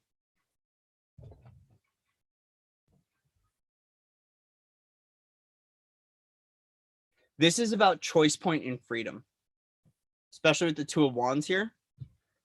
It's about right now you're going through a process of reviewing and choosing your own timeline. So this timeline dreaming and obliteration could be happening in dreamscape. It's also recognizing that, so Venus right now is going to bring up about your level of consciousness. I feel like you're going to become overtly aware when you're in that lower framework or in that lower mind and how to get into higher mind consciousness. It is an energy of activation, an energy of new sight, new eyes, new lenses, new perspective, new beauty, and seeing the tree of life, or to see destiny within everything. And no, not sister destiny, but like it really is about the quality of the crystalline energetics and finding opportunity in everything that you encounter. Very much so, the realms of magic and the realms of opportunity opening up for you. But what's cool about this is it does require balance. The Fool is one of the only cards that is androgynous. It's both masculine and feminine. It's very light, very freeing. It's very aligned, 0 omega point. It is the true essence of God. So this is going to be about the obliteration of separation that keeps you from being a divine human and the activation of what it takes to step into that crystalline version of yourself. So there is some sort of alchemical process or crystallization of your light body that is occurring. So the energy of the Phoenix are obliterating a lot of the mind right now, but it's also bringing you back into the form and how you carry forward on your journey in this essence of love and essence of beauty. So with this, your self-love game is going to be stepping up. It's also I feel like what's also going to get removed is blocks that like blocks or perceptions or limitations of belief systems or opportunities that get in the way for you to be able to be lighter on your feet.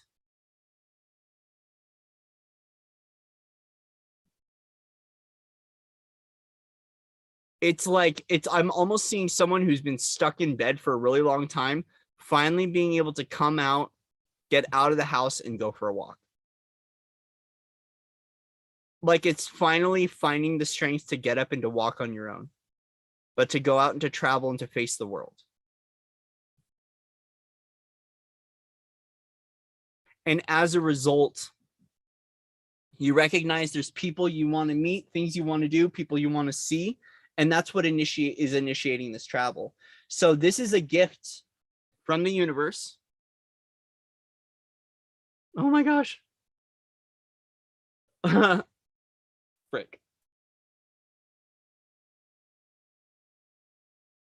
It's about opening up to that new and the opportunity to belong to people again. The Tower is shifting. Once again, this could be a collective energy as well. These collective activations are going to be offering you an opportunity to embody a new frequency. And it's about how do you carry that frequency forward. So it's got that love in light kind of essence that you are receiving a new light or a new repair, a new rebuild. And as a result, you're now going to have more choices on your pathways.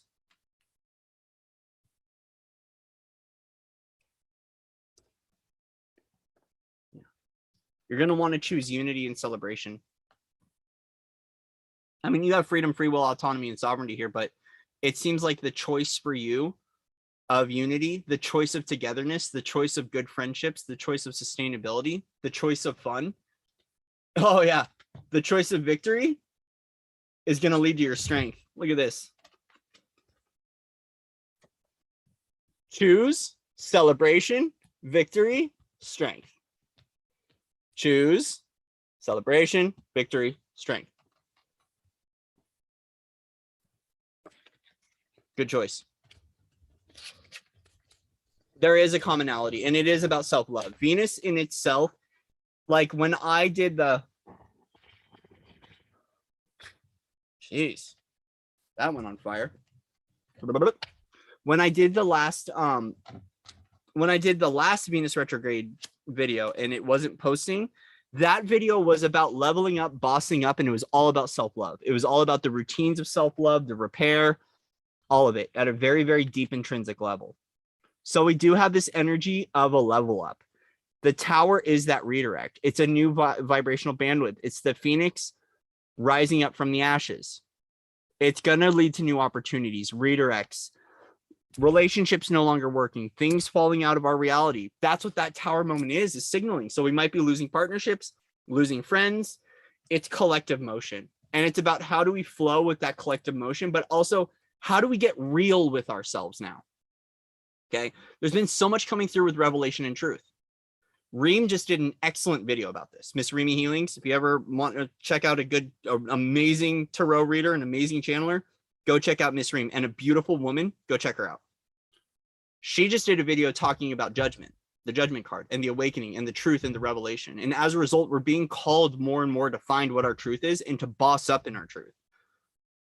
So it's speaking our truth to friends, to relatives, to loved ones, also accepting other people's truths. So it's not only us identifying with our truth and repairing our truth and holding our truth, but it's also like being able to allow others to stand in their truth, even if you don't like it, even if it triggers something within you, because it's not all about us. It's the energy of we. It's not just the me, it's not just the you, but it's the we, it's the total we, all of we. And so within the all, in the we, it's about the unified truth, which means that some truths don't match up. You might not like some truths. Yes, thank you, Twitty. And so as a result, very much so a focus, and that's why that tower energy is here, right? Venus is very much so bossing up. Like, guys, it's time to get it done now. It's saying about Gucci and Prada. This is about like, we're getting street when it comes to our love, which means there's a power to that love. It's not just, oh, everything's beautiful, which it is, but it's like sometimes the love that you embody is saying no more. Like, the loving thing doesn't mean be a Care Bear to every single person. Sometimes the loving thing you can do is say, screw you, I'm out of here. Washing my hands of that craziness. Sometimes you standing up for yourself is the most loving thing. So it's a reshaping of love. It's the boss energy of love. It's also what I would refer to, and what's been coming through for me, the shadow side of Venus coming up forward and through to give us our power back. So the lines of the fallen angelic, Archangel Lucifer coming up, realms of magic. There's a lot that's been coming up with the Venusian energy, especially in Capricorn, right? So we're now finding out like how we're bossing up in the realms of our career, our passions, and our pursuit of love within ourselves and within other people. But remember, if we're still pursuing a connection with love with others and we haven't firmly settled into a foundation of love with self, it's going to be futile attempts, vain attempts over and over again. So those vain attempts at love we find might not have created a whole lot in our lives. It might for some people. I'm not going to speak that it's just one way for everyone. But if our focus is still that of the external first versus that of the internal first, we're still living in a backwards reality. And that's the awakening that humanity is going through. As within, so without. As above, so below. And it's then how do we now transition from trying to fix out there to return to how do we repair within? So anyways, one second.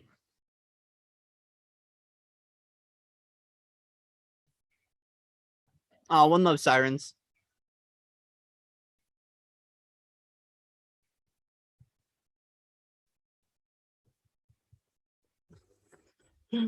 Yeah, it's just funny. Don't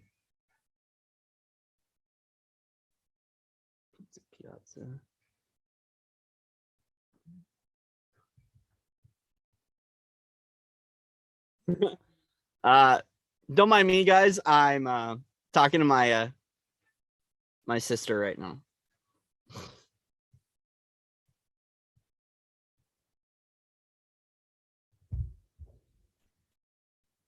Oh, it was I think it was Picasso's. Was it? Yeah, it was Picasso's.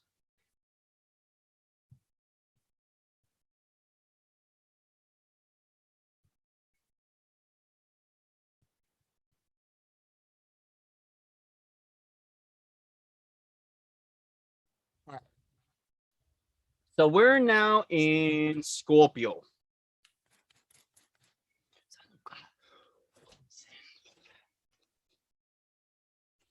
Scorpio, Scorpio, Scorpio.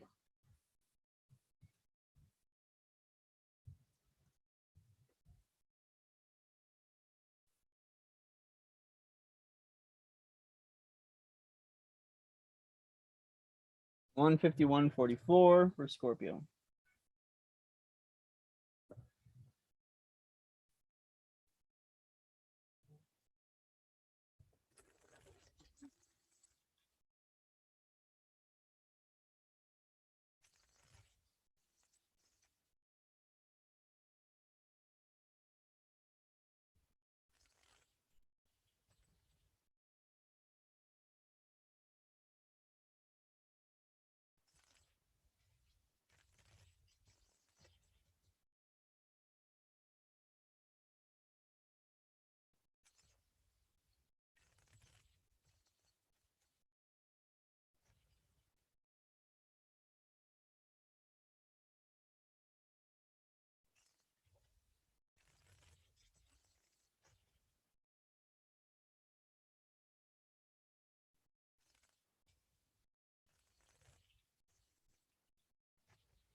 There we go. Scorpio bossing up here.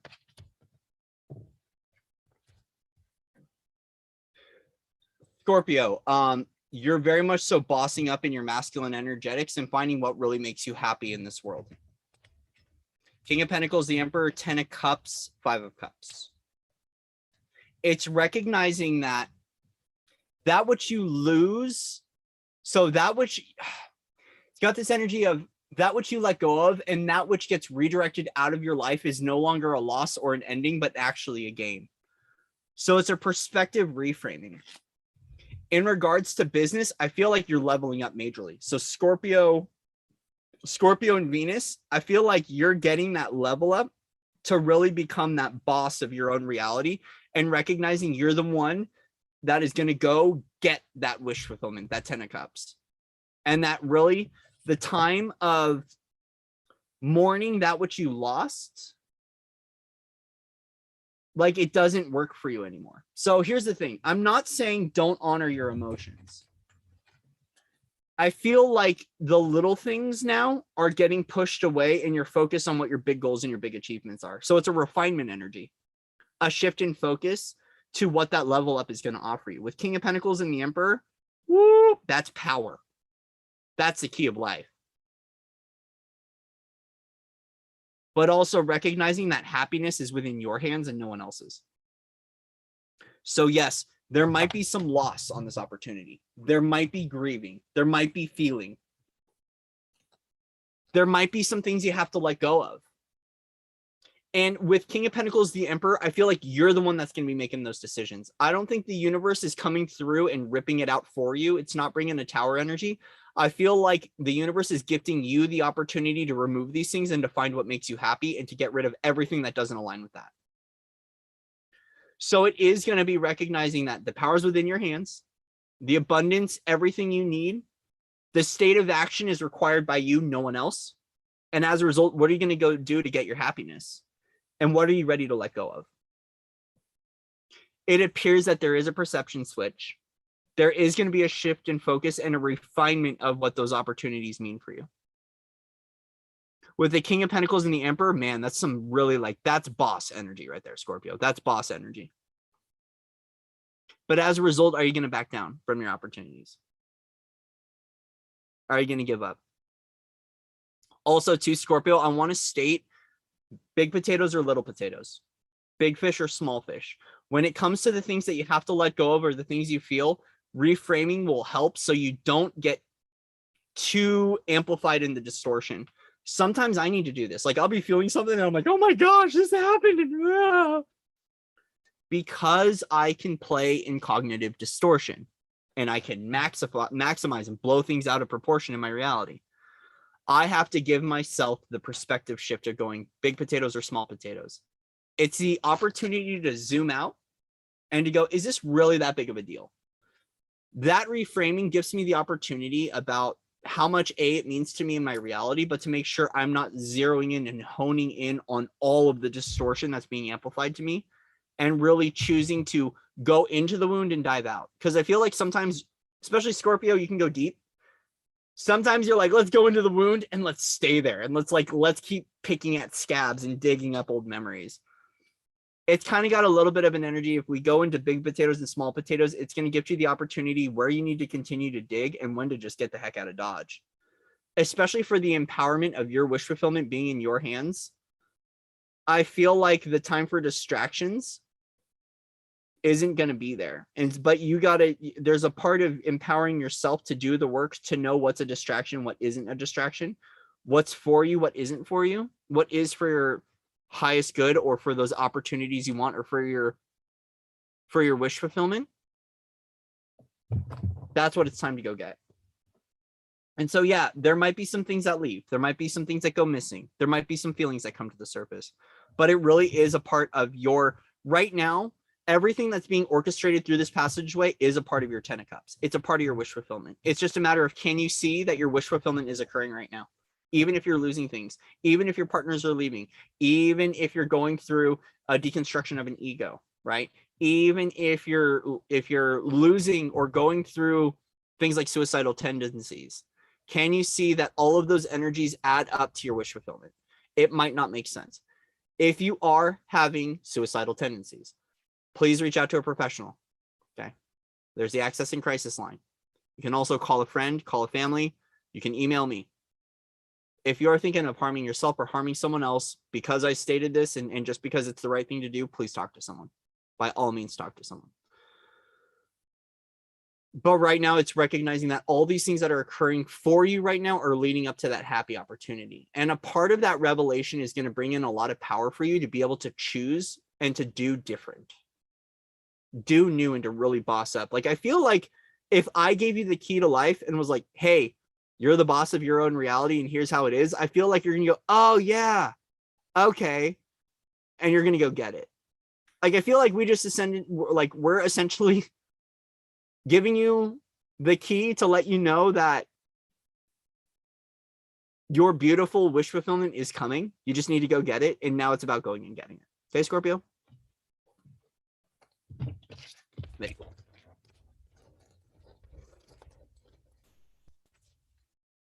Very cool.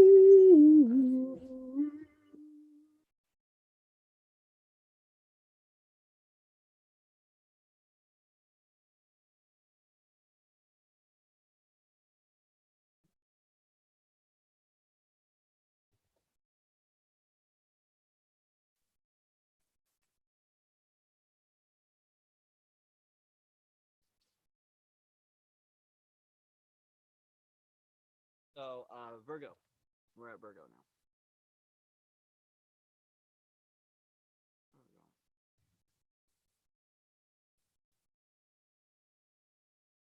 now. 2 hours 14.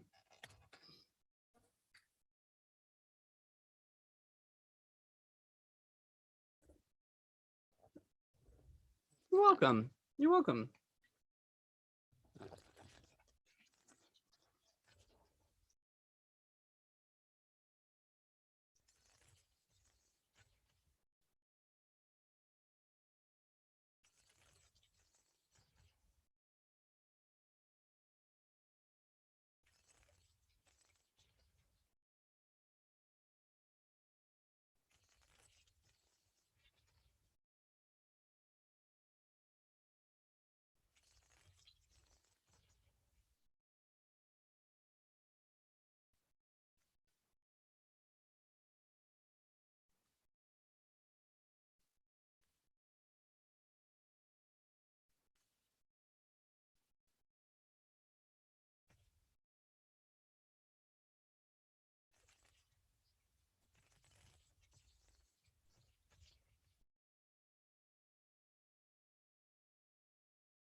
Don't end on a sword.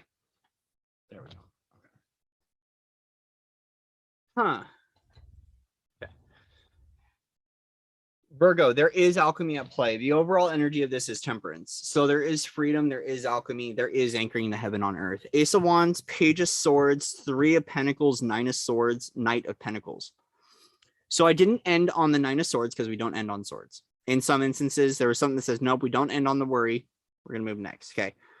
There is going to be a new passionate adventure that's opening up to you in regards to how you're creating with other people, your worries about friends, relatives. This is going to be all about partnerships. So with co-creative endeavors, this can be romantic partnerships. It could be employees, work, finances. We're looking at kind of like the energy of career and the worries concerning the workplace or the workforce, especially if you are getting some sort of new independently focused passion project or new timeline. There could be a new spark, a new download for you to create your own adventure. And now as a result, all your work stuff is coming up. With the Nine of Swords and Knight of Pentacles, this is, or yeah, with the Nine of Swords, Knight of Pentacles, it is that there is something that has been a concern regarding other people, regarding work and family life, mainly work life, and what the gifts are that you bring forward to this world. With this new passion, it is requiring, it's recognizing that there is some sort of new pursuit, new passion, new goal, and it requires action steps to get to that goal. So for some of you, it might be about recognizing that you might want to be an entrepreneur, but you're not quite in the Nine of Pentacles yet, right? Like you might want to do this thing, but, and as a result, it's now going out and finding and collecting the resources so you know what to do, so you have a practical plan. Whether this is entrepreneurship, whether it's building a community, creating a garden, you know, things like that, there is some sort of new passion, but recognizing that you might not have everything available that you need to get this done. So now it's time to learn, to clear this stuff, to meet other people, to restructure your life, but to build what that plan is so you can achieve your goal.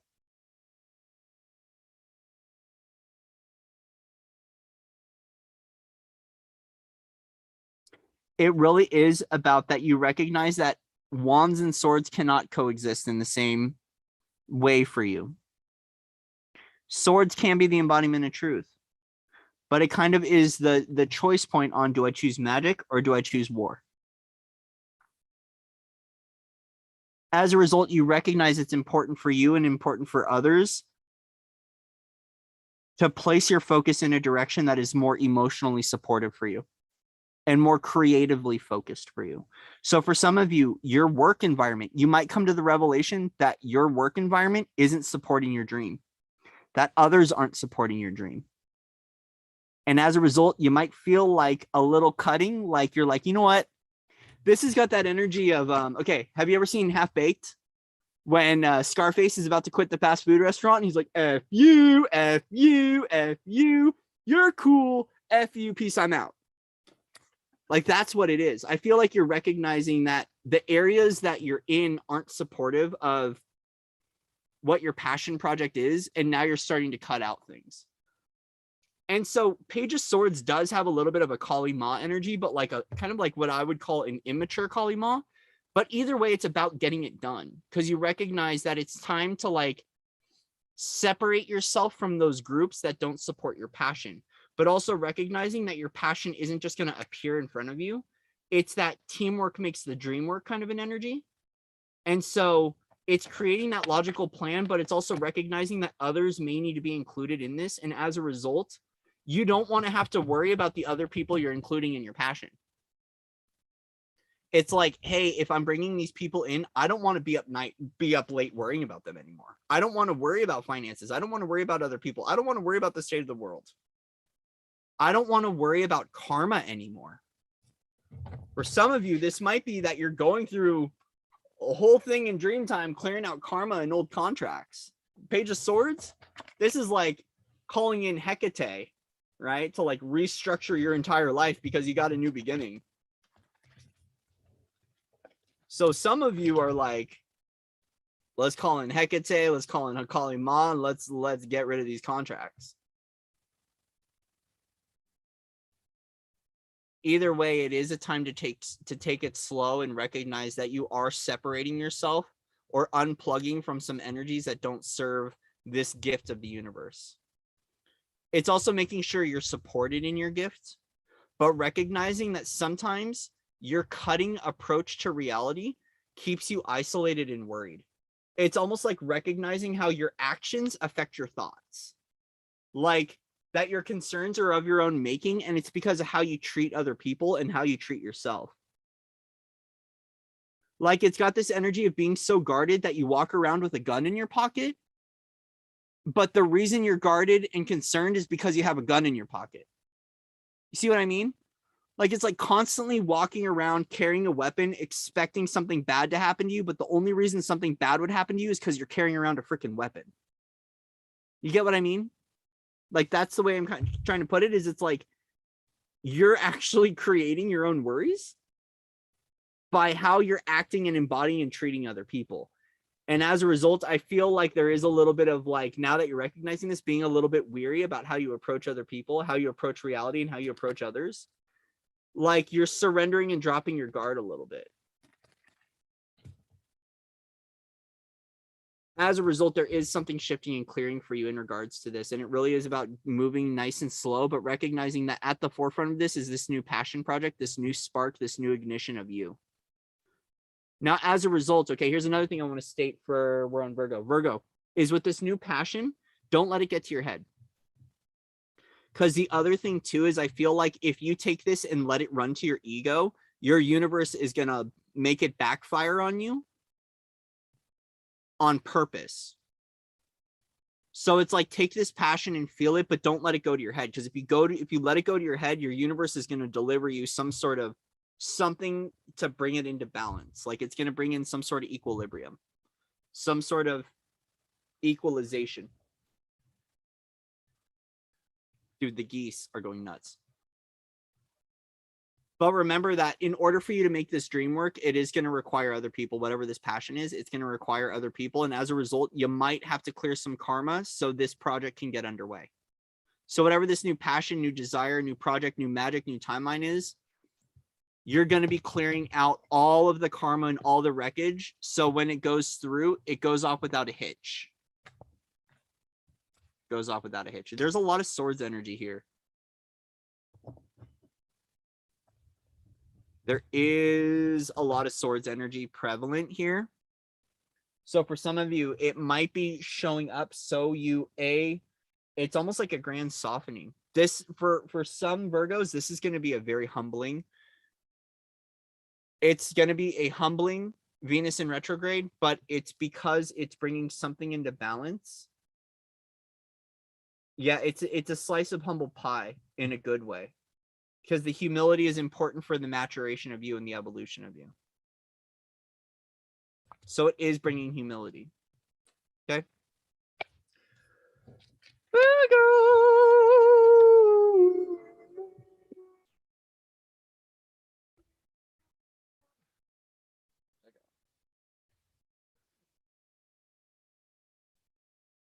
Get those hands dirty.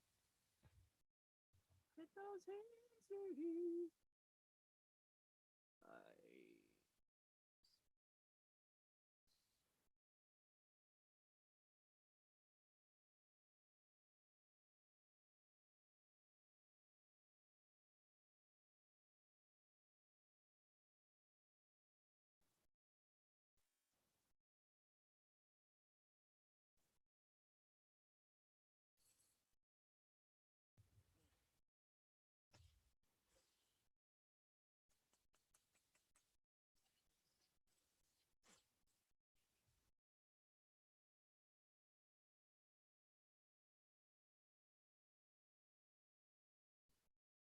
Sagittarius. So Venus in Sag.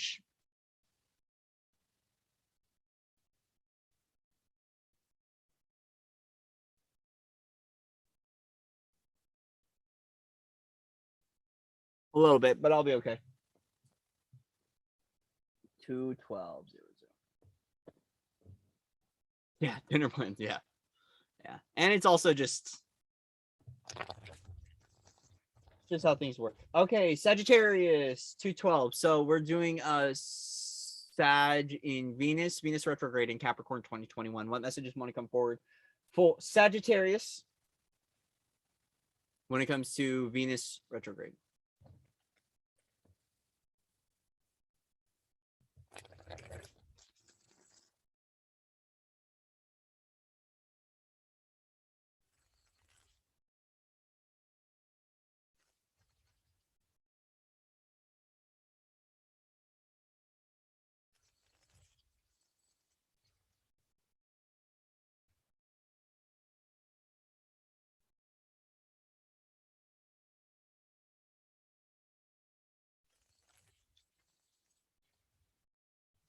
Yeah.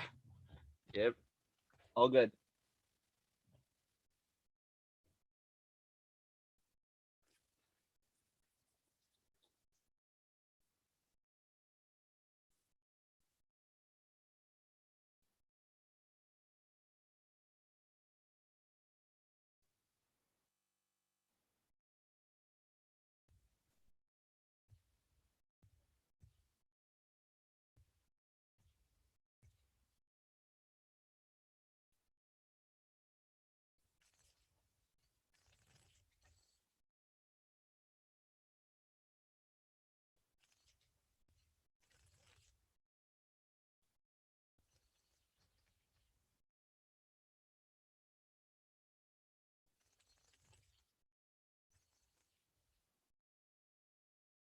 Red Rover.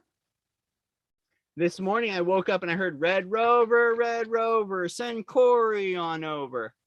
And I thought of you. It's the end of my story.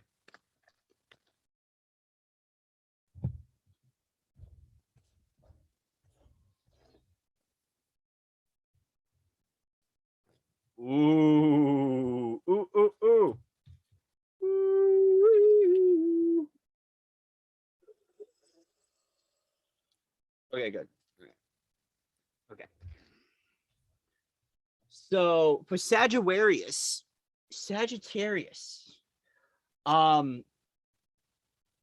everything's looking really new for you. Crowning the reading, like the cloud cover of the reading is Seven of Swords. So there's something in the past that's affecting this now moment. You're clearing up something from the past, and I recognize this because of what's coming forward. Wheel of Fortune, Ace of Swords. This could be about two ways. This is all actually, hold on. Shifting out karmic timelines in your life. Wheel of Fortune, Ace of Swords, Ten of Pentacles. This is all about diving into your Akashic records and clearing karmic timelines.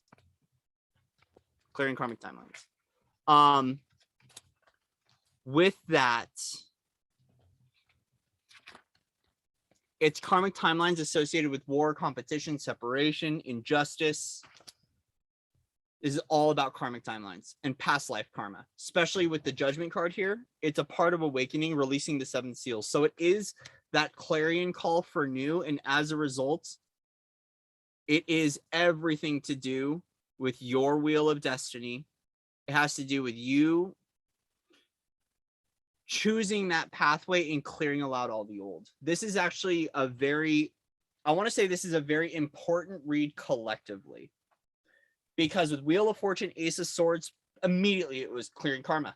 You're clearing out karmic timelines. As a result, it's because of what's going on with the collective. It almost feels like, hey, it's kind of like it's like the council of our higher selves were like, hey, we need to clear this shit out. And everyone's like, Sag can do it. So the universe is like, hey, Sag, we need all the Sagittarians to just clear this stuff out. Now, it's interesting because Sag is another sign connected to Jupiter, I believe, and Mars, right? Saggy, what's interesting is that this ties back into that Venusian Jupiter line I was talking about with Leo, right? And the Guru. Or was it Aries?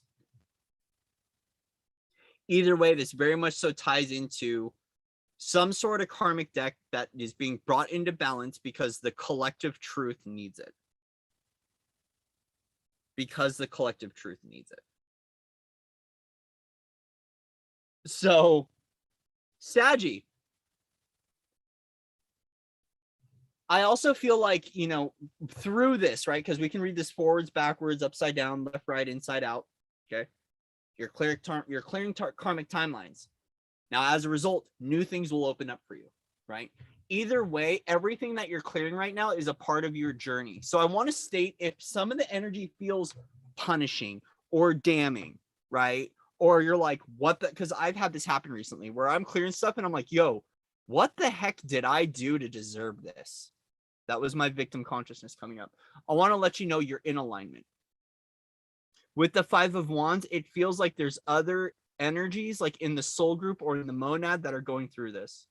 Especially with Seven of Swords, this is past life. This is past life. This is recognizing that the old cannot be welcomed into the new, and now this needs to go. But with the Wheel of Fortune, you are creating the shift in the movement, right? So this is a movement into a new truth, a new embodiment of you, one that isn't aligned with your crystalline self, but also it does affect your family. It affects your bloodline. It affects generations of war and competition and awakening people out of this 3D illusion. So we are looking at a restructuring of family, business, kind of got a similar feeling to Aries. So Saggy, I would recommend you go check out Aries. It was at 4 minutes, 15 seconds. There is that similar theme as Aries here, which might just be a thing for fire signs, or at least these two fire signs, is how self-love affects partnership, affects work, affects relatives. It's got that genealogy kind of a vibe.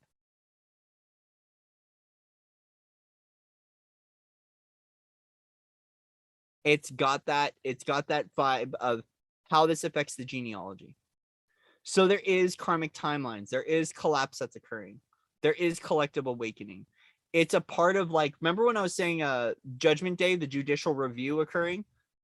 That's what this energy is like you're in that Judgment Day.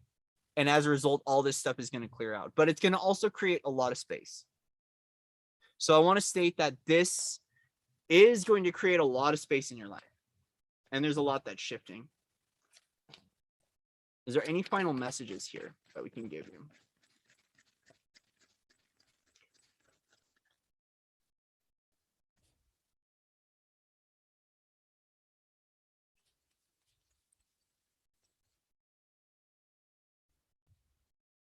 So yeah, we want to get out that Kali Ma energy again to start clearing out the way of where you feel trapped.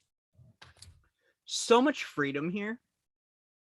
But we've got this energy of, if you're going to hold on to anything, hold on to hope. Because it seems like the universe is coming in right now and cutting out a lot of threads that you don't need that tie into the collective.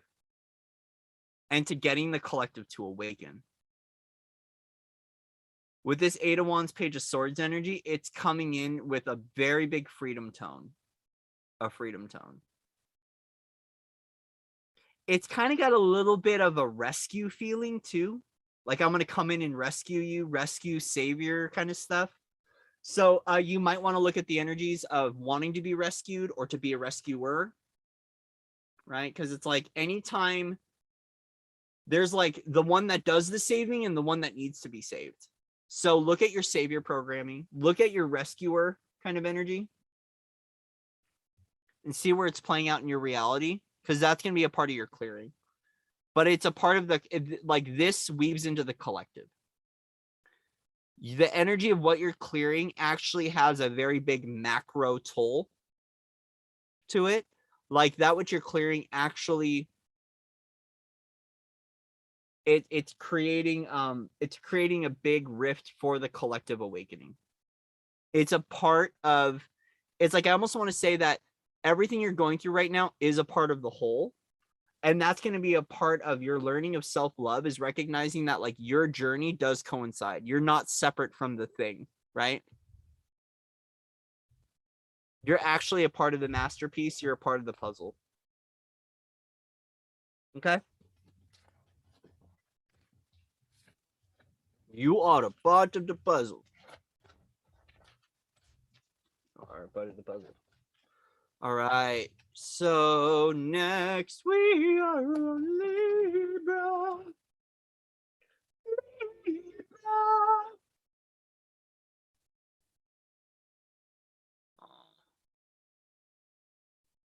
Just happened.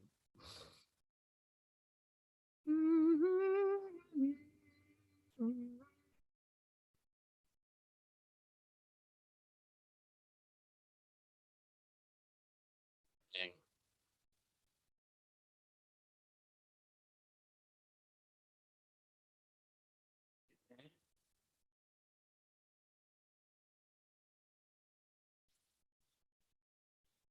Righty.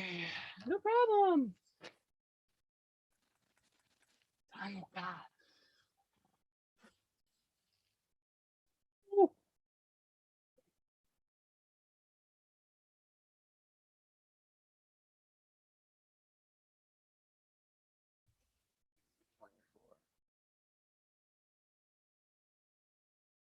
So Libra, we're at 2 hours 24 minutes.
So Libra, crowning the reading King of Swords.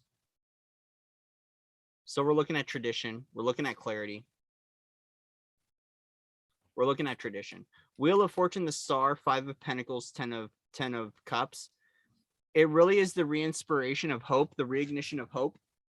And that recognizing that as you're going through your experience, that you're showing the way for people that have had similar experiences as you to find their happy, like as you discover your happiness, you're showing the way for others to do that the same, whether it be physically, energetically, or figuratively. Right? So whether you're actually teaching this or what you're doing as a part of your, like, you're recognizing the effect that your healing journey and your transfiguration journey, your evolution journey, how it coincides with the collective and helps other people. The Wheel of Fortune right now is very much so like Wheel of Fortune, and the Star is very much so divine assistance, almost like a divine intervention feel to bring you everything you want and desire out of life because of the amount of power that you hold. Also, too, is it feels like this kind of like patriarchal energy that you're actually finding victory over this. You're coming out on top. It's got this energy of don't let the man get you down. I'm actually hearing the song Underdog by Alicia Keys. I feel like it's time for you to get your winning spree for this Libra and Venus man, and I'm feeling that one like I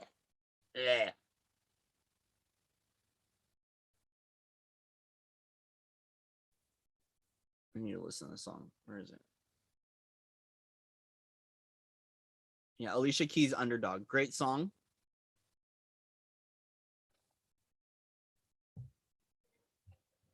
I feel like this is your rise up, your time to rise up.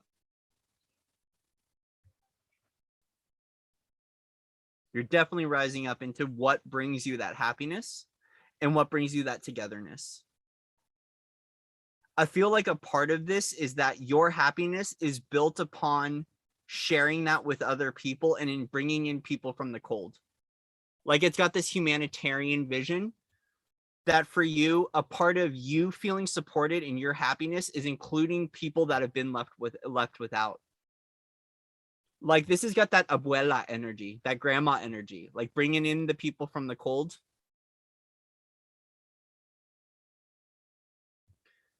So a part of this pathway is recognizing that your healing journey is turning the wheel not only for yourself, but for the collective as well into what brings you happiness. Recognizing that happiness is found within. And as long as you don't abandon yourself, everything you want will come true. It's very much so got this energy of the power of your life is within your hands. But in a beautiful way, not in this like power hungry way, but in a very like I feel like you're coming into a lot of clarity and a lot of power for you. The power of how your wishes help other people, whether it's actually physically including people into your wish fulfillment. It's like you're no longer going to abandon your hope. You're no longer going to abandon your dreams. There is some sort of karmic cleansing that's occurring. Wheel of Fortune and the Star. Wheel of Fortune speaks of karma. There is a karmic cleansing that's going on. And it's recognizing, like, it's almost got this energy of bringing the light into orphanages, homeless people, the streets. So if you have a Libra in Venus, or sorry, if you have Venus in Libra, however you want to say it, you might be doing some sort of work where you're bringing in light to really dark places. Like you're going into like the lower income class and you're shining your light there. It's got this like collective grid work kind of a feel. So your invitation is to bring in the energy of the heavens and to bring it into the places that need it the most, that are feeling isolated, abandoned, or left out in the cold. For some of you, a part of your healing journey is going to be, it might be like going to homeless shelters and taking them winter clothes, donating blankets. It's like you're recognizing a part of bringing your light to the world is also bringing warmth to people's hearts and to people's homes. So this might be, you know, volunteering at a shelter, recognizing that like your humanitarian efforts not only heal the world, but heal yourself. Because this is kind of that heal the world, make it a better place for you and for me and for the entire human race. Got a humanitarian feel to it, which I really like. And recognizing the importance that your love, how your love of self expands out into the world again. Very micro macro feel, but there is some sort of karmic clearing in regards to injustice, in regards to lack, in regards to abandonment. This is root chakra work. So yeah, Venus does represent love in the heart, but this does have to do with security, safety, and a lot of root stuff. Okay. So Libra, a lot of power coming through for you. But I also feel like you're the one that's showing the way out of a situation. Like you're creating and providing a solution through your embodiment that the system can't. Underground Railroad vibe, but not like you're doing something wrong. It's an energetic pathway you're carving. Like you have an alternate route and you're providing that alternate route to people into happiness. Especially those that have been affected by slave trade, sexual trafficking, drug trafficking. Like your healing journey is providing a way out for other people. So whether this is actually a physical solution, it's like a reminder that your journey is a route into freedom for others. Very way shower in the vibration there. Okay.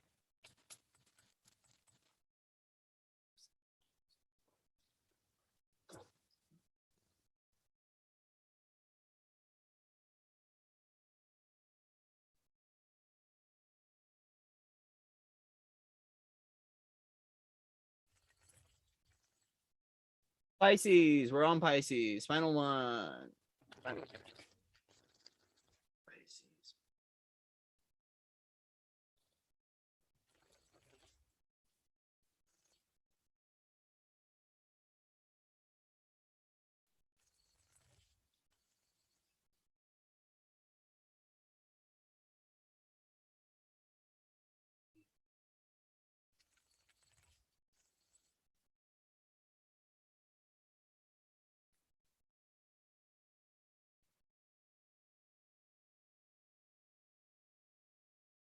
Oh.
Lovers, clouding the reading. Pisces, lovers. So the journey of love, the journey of self-love, the journey of union, the journey of harmonization with all of you and with your soul family. Four of Pentacles, Ten of Swords, Page of Cups, Queen of Swords.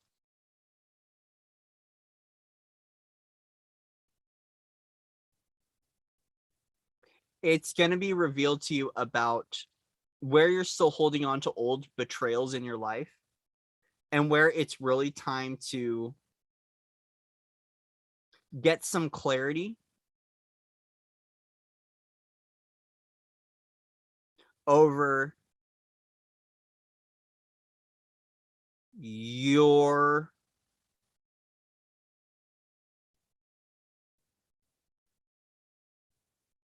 childhood. Almost I almost want to say your childhood. A part of harmonizing to this new frequency is that there's old betrayals, old wounds that you need to let go of. Okay. As a result, there is going to be some intuitive messages. It's very much so time to spend with your child, because Queen of Swords energy wants to come through as almost like a very Valkyrie warrior goddess energy that's pointing you in the direction right now. It is another version of you, another dimensional version of you, the ODV, as Alexander would say, another dimensional version of you. So a part of this new stabilization and new harmonization that you're having. Okay, so here's the thing. Pisces, very much so same key code that was for Aquarius. The key is in the divine child. Your key to happiness and love is in the divine child. You just have to make the decision to choose that. The universe can't make the decision for you. You have to make that decision, because it's that ineffable quality of you that aligns you with your crystalline vision and your crystalline purpose found within nature. Okay. You harmonize with the child, you're going to begin to see these betrayals show up. So for you, it's going to be about focusing, loving your inner child, because it's not only what you need, but it's what your feminine within, your mother within needs, and the clarity you need. A part of the age of Aquarius and the freedom is freedom for the child. And I feel like right now it's going to be an important part of your process to let go of those old betrayals and old hurts. Either way, you're coming up into a conclusion of a cycle. You might be holding on, so the universe is bringing in this ending for you. We're not seeing the Tower card, but you are, for some reason, either holding on to an ending, which is not solidifying the new beginning. So sometimes, God, I'm hearing the first cut is the deepest. Sometimes we're holding on to that 10 and not really surrendering to the 1, to the ace, to the new. So for some of you, there might have been endings that you're still holding on to. And as a result, you're kind of like staying stuck in the ending versus the transition point. So now it's about a part of mending the wounds of the old, or the old betrayals and the old hurt and the old support systems, is by begin offering a new support or a new beginning to the divine child. And right now with Queen of Swords, Page of Cups, it's almost like a divine intervention from a higher aspect of you to play with your child again, to recognize that that's where the key code is. The secrets that you're trying to unlock within your own life path and life purpose are held within the child. It's held within the intuitive child. You're at a breakthrough moment, Pisces, just Piscean energy, but you've got to let go of the old wounds and the old heartbreak, the old wounds, the old betrayal. The old betrayal cannot fit into the new. And if you really want to walk forward offering your love and your wish fulfillment to others, you got to let go of the past competition, having to compete with the world, having to compete with other men, having to compete for love with other people. You got to walk away from your old viewpoints of the feminine, because there is some sort of transformation into your divine alchemy and magic, and how you move through the build outs that you're creating here on earth that are helping to awaken other people. It's about observing the routines of celebration within your own life and connecting to the earth goddess, because that's where your home and foundation is built upon. Yeah. New timelines. You're the creator here. You're the one that's carving the high vibrational pathway out of it. You're the one that is creating this dharmic cycle, but you got to take it nice and slow and find your self-worth and self-value right now. Your adventure into the unknown requires you to stabilize at a new frequency and to clear a lot in dream time. You might be feeling a little worry in regards to your communication, or offering communication of some sort of travel or partnership with people. But you got to make a decision to recognize that no matter what experience you choose right now, it's offering you an opportunity to learn more, to learn about Gaia, to learn about abundance, to learn about magic, to learn about freedom, to learn about peace, to learn about how you show the way, what lights you up and strengthens you and empowers you, but also what sort of balance are you here to bring to the world and to bring to the masculine, to bring to the fathers. That went off on a little bit of a tangent. But Pisces, you're very much so in the process right now of starting a new beginning, but your key code is held within the child. held within the child, and held within the divine mother. I feel like your divine, like the most badass version of you, Pisces, your child holds the key code. And that's what's going to show you the way into what this self-love is. So for you, a part of your key code collection or your ignition point or your initiation point is you got to pass through the divine child. So Pisces, I would definitely connect with, if I were you, or is this, are we on Libra? I think we're on Libra. Are we on Libra still? Yeah, we're on Libra. I'm sorry. Or are we on Pisces? We're on Libra. I didn't write down Pisces. I don't even know if we finished. Okay, anyways. We got lost in what sign it was. I think we were on Libra. Or were we on Pisces? Whatever sign this is, and I said it in the beginning, for you, it's about harmonizing at this new frequency and letting go of these old wounds. Okay? Your key's held in the child, and that's going to unlock a whole new journey for you. Yeah, I know. Oops. Whoops. Child holds the key. A lot of divine child work happening. Lots of divine child work happening.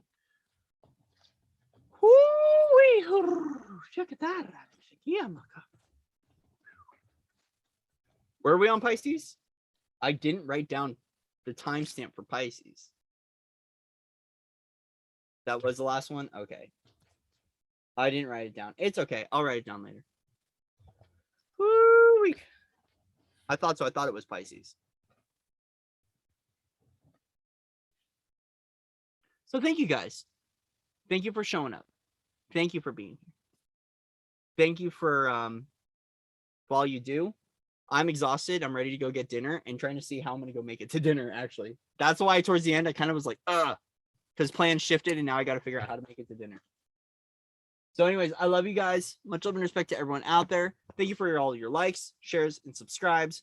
All of the support buttons in the support network is going to be in the description box once this is done. So will the timestamps for the reading. If you can contribute, please do. It's very much so appreciated, but by no required or recommended. I'm also now on Instagram. So if you want to go over to Instagram, the Light Body Oracle on Instagram, you can go find me over there. I will start doing random spontaneous lives on Instagram. Still, once again, just figuring out the whole platform thing and the integration and the whole You can also join us over on Patreon if you'd like to support. Once again, working out different ways to support more of the patrons and try to get everything integrated under one roof and one platform, right? I think the ultimate goal for myself and for this channel is to get everything integrated under one platform where we can do free stuff, we can do paid stuff, we can do the all, and we don't have a major corporation that's taken 40% of the profits, because you know how that goes. But also just being able to get everything under one roof where we can all celebrate our journey, celebrate our excitement, celebrate the rewards, and celebrate the opportunities that are aligning for all of us here and now on one page, right? So thank you guys. I love you. Much love and respect to everyone out there. Thank you for all your likes, shares, subscribes, donations, all that good fun. Donation sessions are available. If you would like a donation session or like to purchase or book a session with me, reach out to me, foundersoflight@gmail.com. And with that, I love you. We're done here. We'll be back tomorrow or the day after that or whenever I show up next. Whenever my universe says, okay, it's time to get back on, right? I love you.